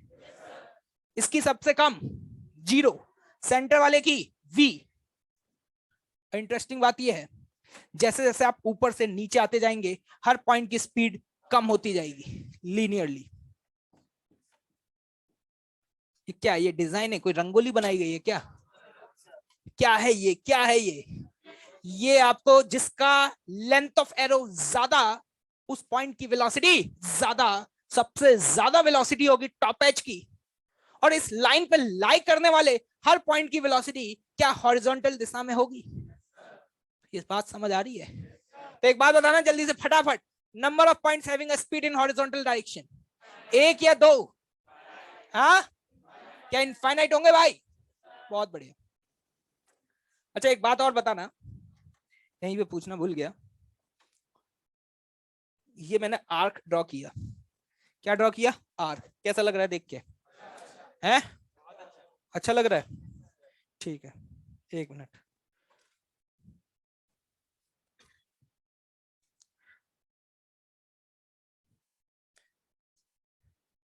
इस आर्क के नीचे वाला जोन है रेड, कैसा है? रेड। और इस आर्क के ऊपर वाला जो जोन है वो है व्हाइट, कैसा है? व्हाइट। मैं एक बात आंख बंद करके बहुत प्यार से बोल सकता हूं कि व्हाइट वाले जोन में लाई करने वाले हर पॉइंट की स्पीड सेंटर ऑफ मास से ज्यादा होगी। नहीं आया? क्योंकि जो भी पॉइंट व्हाइट जोन में है उसकी दूरी आईसीआर से, आर से तो ज्यादा ही आएगी। तो अगर आपसे ये पूछ लिया जाता कि इस डिस्क पर नंबर ऑफ पॉइंट्स जिनकी स्पीड सेंटर ऑफ मास से ज्यादा है, सुन लो क्वेश्चन सुन लो, नंबर ऑफ पॉइंट्स जिनकी स्पीड सेंटर ऑफ मास से ज्यादा है और नंबर ऑफ पॉइंट्स जिनकी स्पीड सेंटर ऑफ मास से कम है, ये दोनों पॉइंट बराबर होंगे या फिर कौन ज्यादा कौन कम होगा? क्या वो पॉइंट जिनकी स्पीड ज्यादा वो ज्यादा होंगे? यही सवाल एक बार जे एडवांस में पूछा गया कि number of points having a speed more than the centre of मास, तो लोगों ने कैसे सोचा, अरे यार सेंटर ऑफ मास ये है, काट दो इसके ऊपर वाला, ऊपर बराबर कट गया, ठीक है, तो ऊपर वाले सबकी स्पीड सेंटर ऑफ मास से ज्यादा होगी, नीचे वालों की कम होगी। क्या ये सही है या गलत है? जिसको आईसीआर का कॉन्सेप्ट पता है, क्या उसको ये सारी चीजें दिखाई दे रही हैं? अरे दे रही हैं कि नहीं? अभी भी नहीं आया समझ? सहमत हो? तो डेफिनेटली वो सारे पॉइंट्स जिनकी स्पीड सेंटर ऑफ मास से ज्यादा होगी वो सारे पॉइंट इस आर्क के ऊपर लाई करेंगे, और वो पॉइंट्स जिनकी स्पीड सेंटर ऑफ मास से कम होगी वो नीचे लाई करेंगे। लेकिन नंबर ऑफ पॉइंट्स इनफाइनाइट है और ये वाले पॉइंट ज्यादा हैं और ये वाले पॉइंट कम है। देख के समझ आ रहा है भैया? इसको कम मिला है, इसको ज्यादा मिला है। वो एरिया भी पूछा जा सकता है, सवाल को और टफ बनाना है उसको, कि वो सेक्टर का एरिया बता दो जिस सेक्टर के अंदर वो पॉइंट्स लाई कर रहे हैं, तो क्या तुम ये सेक्टर वेक्टर का एरिया वेरिया निकाल पाओगे? इसको मैथ्स बोलते हैं। क्या बोलते हैं? मैथ्स। ना मुझे आती है ना तुम्हें आती है, कोई दिक्कत वाली बात नहीं है। चलिए आगे बढ़ते हैं। Number of points having a speed in vertical direction. अगर स्पीड किसी की वर्टिकल डायरेक्शन में है तो इसका मतलब है उसका रेडियस वेक्टर हॉरिजॉन्टल। अरे मानते हो? अगर रेडियस वेक्टर हॉरिजॉन्टल है तो मैं यहां से क्या एक हॉरिजॉन्टल लाइन ड्रॉ कर दूं? अगर मैं एक हॉरिजॉन्टल लाइन ड्रॉ करूंगा तो वो इस डिस्क को कितने पॉइंट पे टच कर रहा है? एक या इनफाइनाइट? और जिस पॉइंट पे टच कर रहा है उस पॉइंट की तो वेलोसिटी ही क्या है? जीरो। तो इस डिस्क के ऊपर अगर ये डिस्क रोल कर रही है तो कसम है इस बात की कि there will not be a single point जिसकी नेट वेलोसिटी किस डायरेक्शन में हो? वर्टिकल डायरेक्शन में हो। तो अगर आपसे सवाल पूछा गया number of points having a velocity in vertical direction, then what will be your answer? Zero. देख पा रहे हो कितनी खूबसूरती के साथ हम यहां पर वेलोसिटी एनालिसिस कर पा रहे हैं। हम किसी भी पॉइंट पर, किसी भी जोन पर बहुत आसानी से कमेंट कर पा रहे हैं कि इस जोन में लाई करने वाले पॉइंट्स की वेलोसिटी वर्टिकल है, इनकी हॉरिजॉन्टल है, इनका जे है, इनका वो है। ये सब क्यों कर पा रहे हैं? क्योंकि आज हमें आईसीआर का कॉन्सेप्ट पता है। अगर एक कॉन्सेप्ट नहीं पता होता और मैं अगर यही सवाल दे देता आपको कि लोकेशन बताओ डिस्क की पेरीफेरी पे लाई करने वाले उन पॉइंट्स की जिनकी स्पीड सेंटर ऑफ मास के बराबर हो, तो तेल निकल जाता तुम्हारा। नहीं आया समझ? किसी को कोई डाउट है क्या? नोट डाउन दिस फटाफट।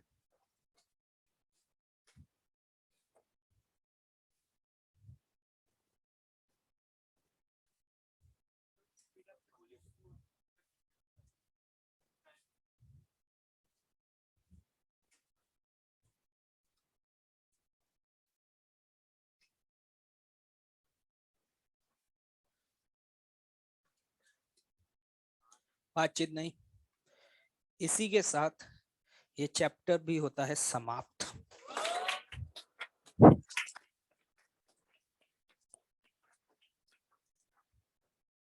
मजा आया कि नहीं आया? टफ था क्या? लोग कहते हैं आज के बाद अगर तुम्हें कोई भी जीवन में कोई भी स्टूडेंट अगर मिले और वो तुमसे अगर ये कहे कि रोटेशन टफ है तो क्या करना है उसको? नहीं, चमका तो देना, फिर उसके उसके बाद उसको बिठा के पढ़ा भी देना।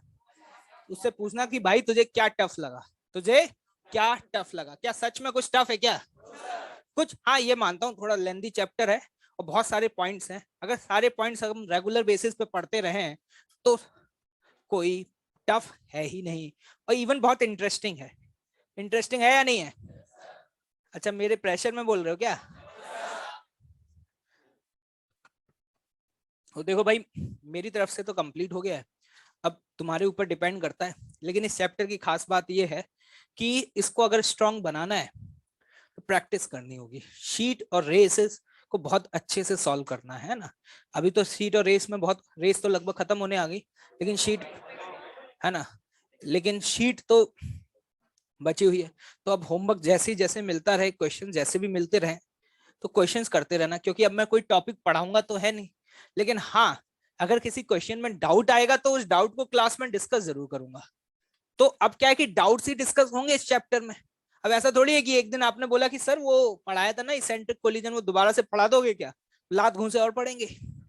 या फिर सिंपल से बात है, ये बोल दिया जाएगा जाकर के रिकॉर्डिंग देख लो, ज्यादा ही कुछ दिक्कत है तो ठीक है, लेकिन पढ़ाया नहीं जाएगा। तो ये है कि देखो, इंपॉर्टेंट चैप्टर है, और जब तुम लोगों ने इतनी मेहनत करी है, इतने अच्छे से तुम लोगों ने पढ़ा ही है, तो ऑब्वियस सी बात है कि इस पे आने वाला हमसे हर सवाल बनना भी चाहिए, और सवाल आएगा ये भी तय है। हर साल 2 से 3 सवाल आते हैं, और मैं इस बात की गारंटी दे सकता हूँ, तमीज से अगर पढ़ा है तो उन 4 सवालों में से 3 सवाल तो तुम्हारे कहीं भी नहीं गए। ठीक है, और ट्वेल्थ में जब एंटर करोगे ना, तो तुम इनकी एप्लीकेशंस बहुत ज्यादा देखोगे। इलेक्ट्रोस्टैटिक्स, मैग्नेटिज्म, वहां पर मिसलेनियस टाइप के प्रॉब्लम्स बनते हैं। और मुझे लगता है कि जिसको रोटेशन आता है उसको पूरी मैकेनिक्स आती है, क्योंकि हमने कोई ऐसा कॉन्सेप्ट छोड़ा ही नहीं जो यहाँ यूज ना किया हो। चाहे वो एनएलएम रहा हो, चाहे वो फ्रिक्शन रहा हो, चाहे वो सर्कुलर रहा हो, चाहे वर्क एनर्जी पावर रहा हो, चाहे कोलिजन सेंटर ऑफ मास रहा हो, कोई ऐसी चीज है जो छूट गई हो हमसे?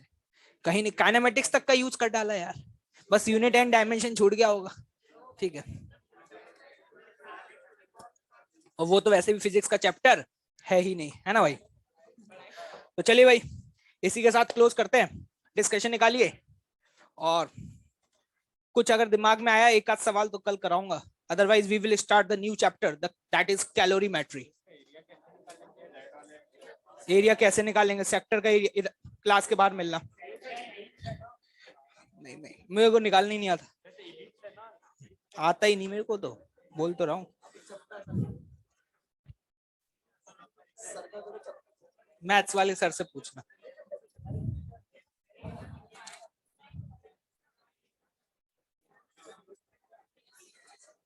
रेस निकालो फटाफट, समय कम है, जल्दी निकालो यार।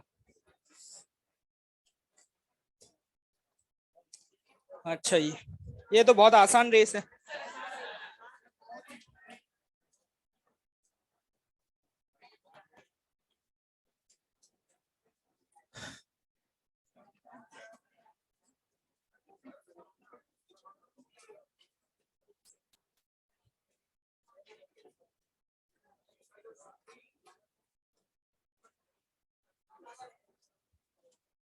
बातचीत नहीं यार, क्या कर रहे हो?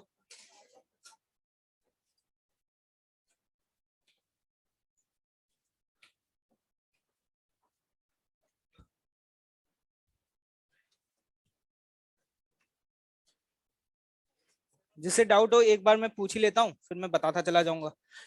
जिसको डाउट हो सिर्फ हैंड रेज कर देना। Race number 64, question number 1, question number 2, question number 3,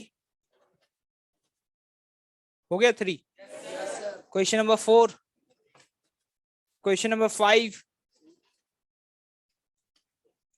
question number 6, 6।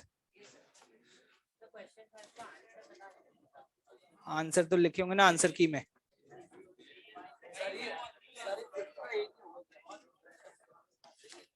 Angular momentum is conserve about point Q, Q के अबाउट क्यों कंजर्व होगा नालायक? सरफेस पे लाई करने वाले किसी पॉइंट के अबाउट ही तो कंजर्व होगा, क्योंकि अबाउट तो फ्रिक्शन का भी क्या आ जाएगा, टॉर्क आ जाएगा। क्वेश्चन नंबर 6 हो गया। 7, 8, 9, 10, 11।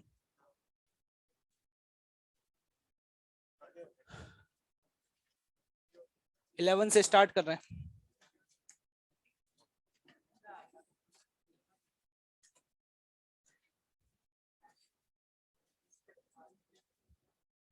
देखिए ये इस पॉइंट की वेलोसिटी और इस पॉइंट की वेलोसिटी मुझे पता है। बात करना बंद कर दो यार, क्या कर रहे हो यार तुम। देखो ध्यान से, अभी इधर पॉइंट ए की जो वेलोसिटी है वो कितना दिया हुआ है, 3t। और पॉइंट बी का बताओ कितना दिया है, t। ये वेलोसिटी इज गिवन है। वेलोसिटी को डिफरेंशिएट करेंगे तो क्या मिलेगा, एक्सेलरेशन। तो अगर इसको डिफरेंशिएट कर दें तो हमें इसका एक्सेलरेशन मिल जाएगा, कितना आ गया 3। और इसका भी एक्सेलरेशन मिल जाएगा, कितना आ गया 1। दो पॉइंट्स का एक्सेलरेशन पता है अगर, तो रॉड के सेंटर ऑफ मास का एक्सेलरेशन और अल्फा निकाल सकते हैं, काइनेमेटिक्स। मान लो सेंटर ऑफ मास का एक्सेलरेशन कितना है a, और एंगुलर एक्सेलरेशन कितना है अल्फा। अगर सेंटर का एक्सेलरेशन a होता और एंगुलर एक्सेलरेशन अल्फा होता, और मैं आपसे ये पूछता कि इस पॉइंट का बताओ, तो आप बोलते चलने की वजह से a और घूमने की वजह से डिस्टेंस कितना है l/2। तो कितना लिखते, प्लस l/2 अल्फा। ये वैल्यू कितनी आती, 3। क्या समझ में आया, इक्वेशन नंबर 1। दूसरा इसके लिए देखते हैं, चलने की वजह से तो ऊपर होता a, लेकिन घूम रहा है तो घूमने की वजह से नीचे, नीचे की तरफ कितना कितना आ जाता है 1। क्या दो इक्वेशन दो वेरिएबल सॉल्व करके a और अल्फा निकाला जा सकता है। तो इसको सॉल्व करें तो a की वैल्यू क्या आ रही है 2 और अल्फा की वैल्यू भी 2। ठीक है भाई, a और अल्फा आ गए। हाँ बेटा, क्या खड़े हो जा, तेज बोल, क्या बोल रहा है, क्या रिलेटिव, फिर हाँ ठीक है, आ गया ना, ये तरीका वही तो है। ठीक, ए और अल्फा आ चुका है। ठीक है, अब क्या है देखिए, अब तो ये एक रोटेशनल का सिंपल सा क्वेश्चन बन चुका है। इस पॉइंट पे टेंशन T1, इस पॉइंट पे टेंशन T2, और मास दिया हुआ है 5 kg, तो नीचे लगेगा 50। रॉड की लेंथ है 1 मीटर। सेंटर ऑफ मास का एक्सेलरेशन निकाल चुके हो, कितना 2, और अल्फा कितना आ चुका है 2। तो एक्चुअली मुझे T1 और T2 निकालना है। तो एक इक्वेशन तो बनेगी फोर्स एनालिसिस से और दूसरी टॉर्क एनालिसिस से। फोर्स एनालिसिस तो ऊपर वाला फोर्स माइनस नीचे वाला फोर्स, तो ऊपर वाला force T1 plus T2 minus नीचे वाला फोर्स बराबर m इंटू ए। क्या इक्वेशन नंबर 1 आ जाएगी। दूसरा टॉर्क एनालिसिस, लेकिन याद रखना टॉर्क एनालिसिस किसके अबाउट करो, सेंटर ऑफ मास, क्योंकि स्यूडो फोर्स का टॉर्क क्या हो जाएगा 0। क्या ये बात समझ आती है। तो अगर सेंटर ऑफ मास के अबाउट टॉर्क एनालिसिस करोगे तो देखो T1 का टॉर्क तो अल्फा के सेंस में आ रहा है, लेकिन T2 का टॉर्क अल्फा के अपोजिट आ रहा है। तो देखना T1 minus T2 into L/2। देख लो कैसे लिखा है, समझ में आया। इसके अबाउट टेंशन का torque T1 into L/2 minus T2 into L/2, लेकिन L की वैल्यू कितनी है 1, बराबर ICOM, that is what ML square by 12 into alpha.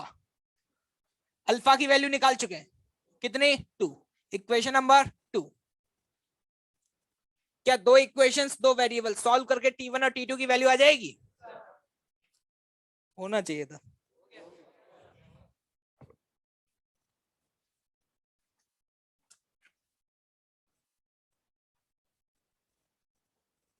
किसी को डाउट हो तो पूछ सकता है किसी को डाउट नहीं है, ठीक।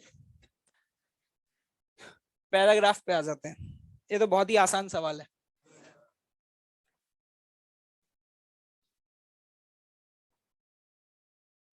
इस रॉड का मास 4m है, लेंथ l है, ये पार्टिकल v0 से मूव कर रहा है। क्वेश्चन में ये दिया हुआ है कि पार्टिकल टकराने के बाद ना स्टिक नहीं हुआ है, स्टॉप हो गया है। स्टॉप होने का मतलब उसकी वेलोसिटी क्या हो गई है, 0। तो अगर जस्ट आफ्टर द कोलिजन मैं सिचुएशन को ऑब्जर्व करूं तो मैं बोलूंगा कि सेंटर की स्पीड मान लो v1 और एंगुलर स्पीड क्या मान लो, ओमेगा, और पार्टिकल की वेलोसिटी तो क्या हो गई है, 0।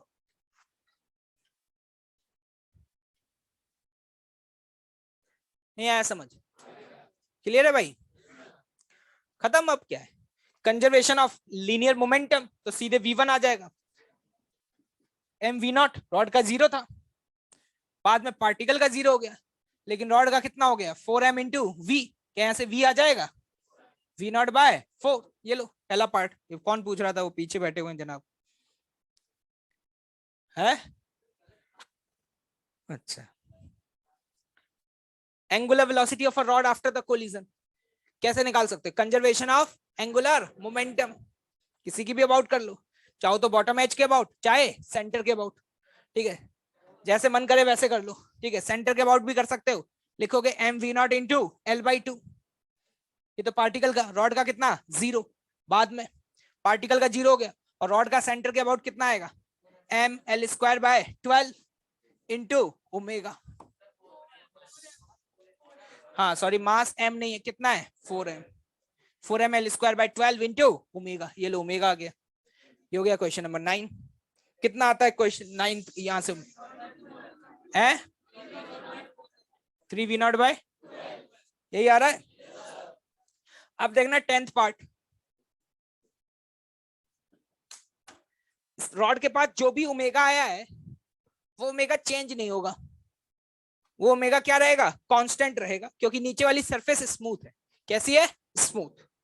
तो अब आपसे सवाल में पता है क्या पूछा गया, जितनी देर में ये पूरा एक रिवॉल्यूशन कंप्लीट करेगा उतनी देर में सेंटर ऑफ मास कितना आगे चला जाएगा, यही तो पूछा गया।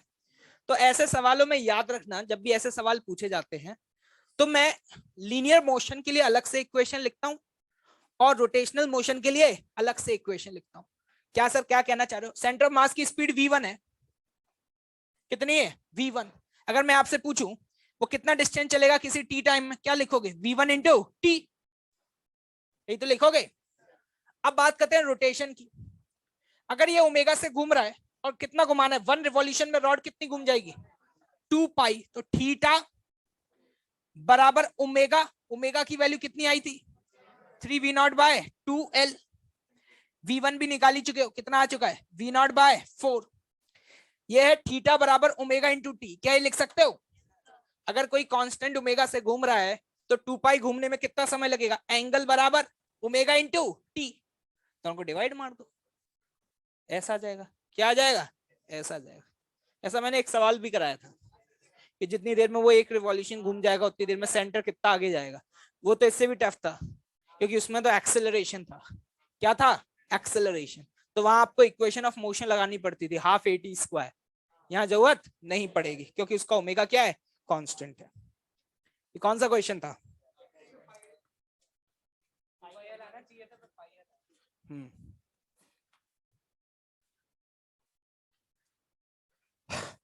क्वेश्चन नंबर 6 को स्टार मार्क कर लो।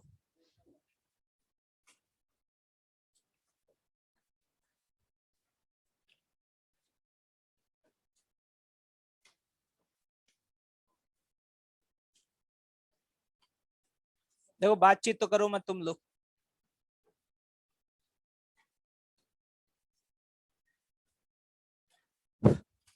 एक सॉलिड स्फीयर है जिसका मास भी मुझे दिया हुआ है, मास है 10 kg, और ठीक है 28 न्यूटन म्यू की वैल्यू दी हुई है। टॉप एज पे फोर्स लग रहा है, हमें ये नहीं बोला है कि रोल कर रहा है, लेकिन उन्होंने म्यू की वैल्यू दे दी है। म्यू की वैल्यू कितनी, 0.1। तो अब यहाँ पे दोनों पॉसिबिलिटी हो सकती है, ये भी पॉसिबल है कि ये रोल करे और ये भी पॉसिबल है कि ये रोल ना करे। तो सर हमें कैसे पता चलेगा, तो इसमें हमें चेक करना पड़ता है। लेट अस एज्यूम कि ये रोल कर रहा है, क्या कर रहा है, रोल। ऐसे सवालों को करने का तरीका क्या होता है, आप ये मान लो कि ये रोल कर रहा है और निकालो कि रोल करने के लिए फ्रिक्शन की कितनी जरूरत पड़ेगी, दैट इज द रिक्वायरमेंट। किसको घुमाना है तो कितना फ्रिक्शन चाहिए, और फिर देखो कि जो जरूरत है, जो रिक्वायरमेंट है, वो मैक्सिमम वैल्यू से कम आ रही है या फिर मैक्सिमम वैल्यू से ज्यादा आ रही है, अपने आप समझ आ जाएगा। सबसे पहले मैक्सिमम वैल्यू लिख देता हूं। फ्रिक्शन की मैक्सिमम वैल्यू आप निकालना जानते हैं, mu into normal, normal is 100 mg, that is 10। तो देखो अगर मेरी रिक्वायरमेंट 10 न्यूटन से कम आई तो ये रोल करेगा। क्या करेगा, रोल करेगा, और फ्रिक्शन उतना ही लगेगा जितनी क्या है, जरूरत है। और अगर मेरी रिक्वायरमेंट 10 न्यूटन से ज्यादा आ गई तो फिर ये रोल नहीं करेगा। क्या ये बात समझ आ रही है? फ्रिक्शन की रिक्वायरमेंट कैसे निकाले, मान लो फ्रिक्शन लग रहा है कहीं भी आगे या पीछे, इक्वेशंस लिखो, वही 2 इक्वेशन 3 इक्वेशन जो लिखते हो डायनेमिक्स वाली, वो उससे निकल आएगा। दूसरा तरीका ये कि अगर रोल कर रहा है तो आप इसके अबाउट भी टॉर्क एनालिसिस कर सकते हो कि नहीं? अगर इसके अबाउट टॉर्क एनालिसिस करोगे, क्यों कर सकते हो इसके अबाउट? क्योंकि फ्रिक्शन का टॉर्क 0 और कोई भी स्यूडो फोर्स नहीं आएगा। तो सीधे सीधे ऐसे लिखूंगा 28 इंटू 2r टॉर्क बराबर सॉलिड स्फीयर है उसका आई लिखेंगे 2/5 mr square plus mr square, क्योंकि आई भी तो इसी के अबाउट लिखेंगे, इंटू अल्फा, और अगर रोल कर रहा है तो अल्फा की वैल्यू a/r। क्या समझ में आ रहा है? ठीक है, यहां से तुम a निकाल लोगे। क्या निकाल लोगे? a। जैसे ही तुम्हारे पास a आ जाएगा उसके बाद तुम फ्रिक्शन की रिक्वायरमेंट निकालना। मेरा सॉल्व तो किया हुआ है मैंने, मुझे तो याद है कि रिक्वायरमेंट कितनी आती है, 12 आती है। तुम जब इसको सॉल्व करोगे a आ जाएगा, तो a आ गया तो फ्रिक्शन की रिक्वायरमेंट ऐसे पता चल जाएगी। मान लो सेंटर का एक्सेलरेशन कितना है, a, फ्रिक्शन fr, तो दूसरी इक्वेशन ऐसे लिखते f प्लस fr बराबर मास इंटू एक्सेलरेशन। तो यहां से सॉल्व करने पे 12 आता है। इसको अगर घुमाना है तो जमीन से लगने वाले फ्रिक्शन की वैल्यू 12 होनी चाहिए, लेकिन मेरे पास जो प्रेजेंट है वो कितना है, 10 है। तो इसका मतलब ये रोल करेगा या नहीं करेगा? नहीं करेगा। अगर रोल नहीं करेगा तो और मजे आ गए ना, क्योंकि तो हमें पता ही चल गया कि फ्रिक्शन यहाँ पे चुपचाप से कितना लगेगा, 10 लगेगा, दैट्स ऑल। अगर रोल नहीं कर रहा तो फ्रिक्शन उतना ही लगेगा जितना मैक्सिमम है, या बोल सकते काइनेटिक लगेगा 10, खत्म। एक्सेलरेशन कितना आ जाएगा, सीधे सीधे 28 प्लस 10 38 बटे 10 3.8। फ्रिक्शन फोर्स फॉरवर्ड डायरेक्शन में, फॉरवर्ड तो मुझे वैसे ही पता था लगेगा क्योंकि ये ऊपर लग रहा था, पॉइंट ऑफ परक्यूशन की क्या था, ऊपर। मेरे हिसाब से खत्म हो गया, क्लियर है? तो जब भी ऐसे सवाल आते हैं जिसमें म्यू वगैरह दिया होता है और क्वेश्चन में मेंशन नहीं होता, ऐसे सवाल आपको आगे H2 में भी मिलेंगे, तो उन सवालों को करने का तरीका यही होता है कि सबसे पहले आप वहां पर फ्रिक्शन की रिक्वायरमेंट निकालें और मैक्सिमम वैल्यू निकालें और चेक करें। ऐसे सवाल आप पहले भी तो करते थे, आप याद करो फ्रिक्शन में 2 ब्लॉक प्रॉब्लम्स होते थे, तो वहां पे हमें देख के कहां पता चलता था कि साथ साथ चलेंगे या स्लिपिंग होगी। तो हमारा सबसे पहला स्टेप क्या होता था, let us assume there is no slipping and then find the requirement of friction. फिर देखते थे कि जो मेरी रिक्वायरमेंट आ रही है वो मैक्सिमम वैल्यू से कम आ रही है या फिर मैक्सिमम वैल्यू से ज्यादा आ रही है। क्या क्लियर है भाई, कर पाओगे? ओके, इधर कोई और डाउट? 1 to 5 में हो गए सारे, इसी प्रोफाइल के तो सवाल कर चुके हैं ना? ओके,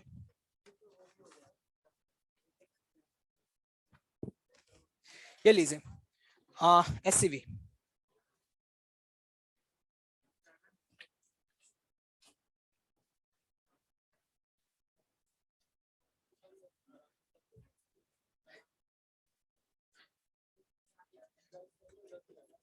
एक मिनट पहले होमवर्क भी लिख लेना। SCV दो फटाफट से, कहाँ है बंसल साहब SCV?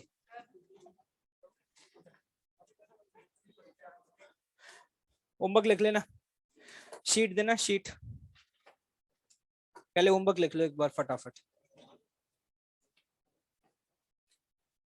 बे शीट दे दो कोई।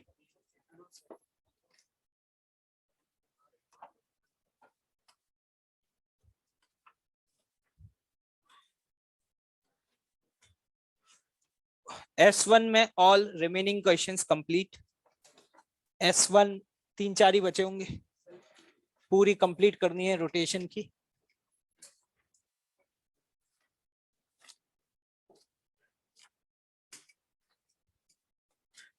O1 में all remaining questions complete।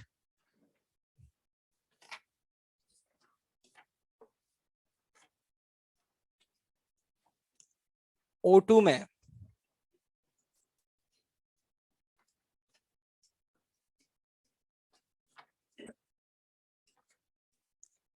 (23) से 29, 29 क्यों सीधे 31।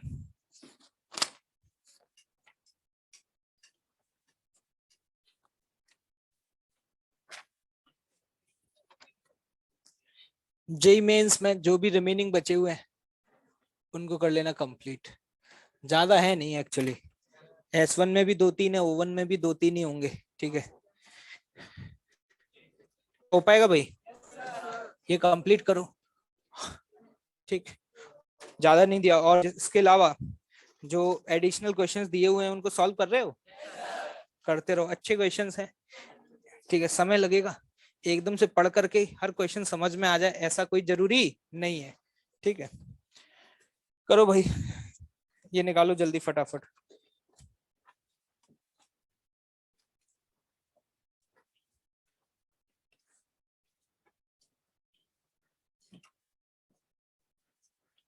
कल की क्लास लगभग शायद 1:55 पे शुरू हो जाएगी, है ना?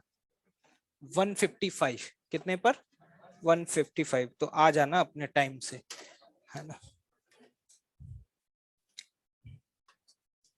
हाँ भाई, चलिए, बातचीत नहीं। 71, 72, जिसको डाउट हो एंड रेज कर देना। ठीक है, 70 करके आए हो? 73, 74, 75 हो गए? 5 लगातार हो गए।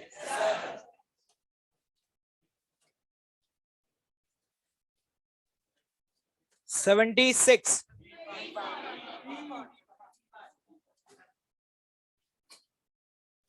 बी पार्ट इंपॉर्टेंट है। ठीक है, जैसे कि आपको याद होगा, अगर आपने फर्स्ट पार्ट सॉल्व किया हो तो मैंने एक एक्सप्रेशन याद रखने के लिए भी बोला था वैसे तो, tan थीटा अपॉन 1 प्लस, क्या याद आ रहा है? ये हॉलो स्फीयर है, तो हॉलो स्फीयर के केस में आई की वैल्यू 2/3 रखेंगे तो ये हो जाएगा आपका कितना? tan theta upon 1 plus 3/2। ये तो ए पार्ट ही कर रहा हूँ अभी सॉल्व, है ना? तो ये 2 प्लस ये कितना आ जाएगा आपका? 2 tan थीटा बाय 5, इतना है। लेकिन अब उसने क्या बोला, सवाल को समझना कि भाई साहब यहाँ पे जो म्यू है ना, म्यू वो जितना रिक्वायर्ड है उसका आधा है, तो अगर उसका आधा है तो रोल नहीं करेगा, अगर उसका आधा है तो ये रोल नहीं करेगा। तो यहाँ पे जो म्यू की वैल्यू है वो tan थीटा बाय 5 है, तो यहाँ पे जो फ्रिक्शन लगेगा वो लगेगा म्यू, म्यू कितना होगा? tan theta by 5 into normal, और नॉर्मल की वैल्यू तो आपको पता ही है कितनी होती है, mg cos theta. tan theta होता है sin थीटा अपॉन, ये सब आता है, तो cos थीटा से cos थीटा कट जाएगा, तो पीछे कह सकते हैं फ्रिक्शन कितना लगेगा? mg sin थीटा बटे 5, ये होगा mg sin थीटा। देखो जस्ट अप्रोच बताऊंगा, आपसे ये पूछा गया जब ये L डिस्टेंस चल लेगा इस पॉइंट पर इसकी काइनेटिक एनर्जी क्या होगी, तो हम डायरेक्टली वो स्टैंडर्ड फॉर्मूला नहीं लगा सकते। ठीक है, क्योंकि यहाँ पे रोल नहीं कर रहा है। तो मान लेते हैं अगर उस इंस्टेंट पे मुझे V पता चल जाए और ओमेगा पता चल जाए, जब ये L डिस्टेंस नीचे आ गया उस समय अगर V ओमेगा को V/R नहीं लिख सकते, क्यों नहीं लिख सकते? तो मैं ये कहूंगा कि अगर ये पता चल गया तो मैं काइनेटिक एनर्जी ऐसे लिख सकता हूं, half mv² plus half ICM, that is what? 2/3 mr² into omega. बस मेरा मेन ऑब्जेक्टिव है कि कैसे भी करके V ओमेगा निकाल लूं। इसके लिए आपको जस्ट गो विथ फंडामेंटल। अगर आपको इस पॉइंट पे स्पीड निकालनी है, ये डिस्टेंस चला है, सेंटर कितना L, तो आप यहाँ पे इक्वेशन ऑफ मोशन का यूज कर सकते हैं। अगर आप ध्यान से देखें तो मान लेते हैं कि सेंटर ऑफ मास का एक्सेलरेशन क्या है, ए, क्या है, ए, और एंगुलर एक्सेलरेशन मान लेते हैं क्या है, अल्फा। क्या मैं ए निकाल सकता हूं? mg sin थीटा आगे लग रहा है, तो देखना क्या नीचे वाला force mg sin theta minus friction, friction कितना है, mg sin थीटा बटे 5 बराबर m इंटू ए। क्या सही लिखा है क्या?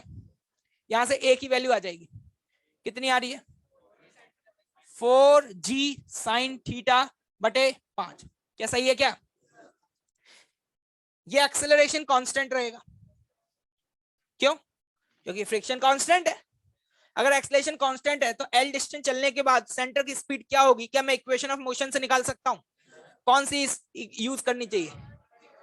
v स्क्वायर बराबर u स्क्वायर, तो u तो गया 2a की वैल्यू 4g sin थीटा बटे 5 इंटू एल, उठा के v स्क्वायर इसमें पुट कर दो।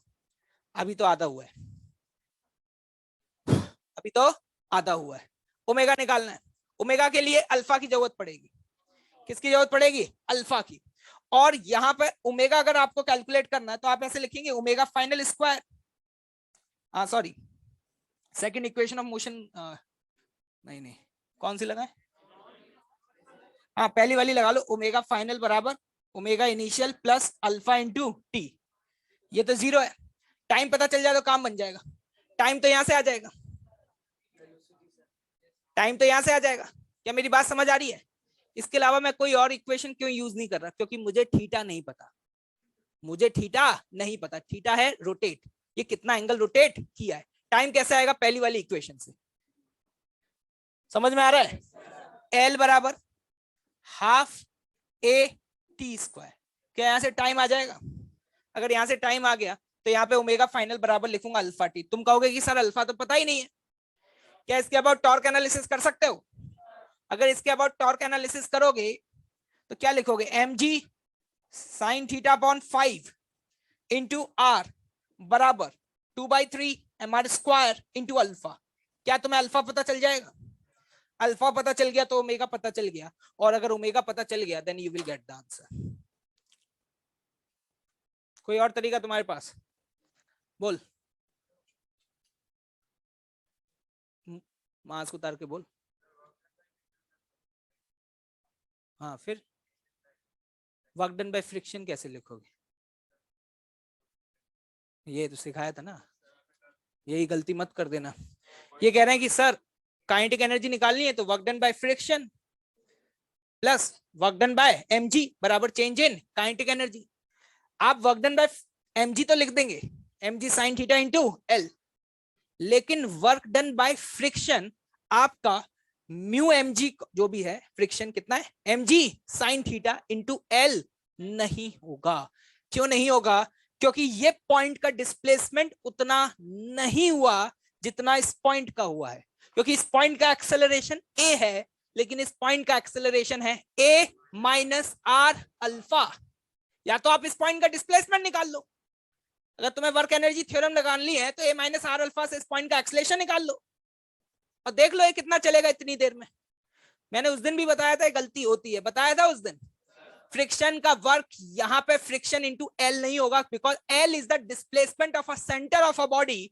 लेकिन मैंने वर्क जब स्टार्ट किया है तो लेक्चर नंबर 1 में मैं आधे घंटे तक सिर्फ यही सिखाता रहता हूं कि एफ डॉट डीएस में जो डीएस है वो बॉडी का डिस्प्लेसमेंट नहीं होता, वो बॉडी के उस पॉइंट का डिस्प्लेसमेंट होता है जहां पे फोर्स लग रहा है, और फोर्स जिस पॉइंट पर लग रहा है उस पॉइंट का डिस्प्लेसमेंट और सेंटर का डिस्प्लेसमेंट सेम है, अलग अलग है? अलग। ये सवाल कल करके आना है, ठीक है? अभी यहीं पर पॉज ले रहा हूं, आगे कल कंटिन्यू करूंगा, ठीक है? एक दो में और डाउट होगा बस, ठीक है? 79 में शायद डाउट होगा। चले भाई कल मिलेंगे, ठीक?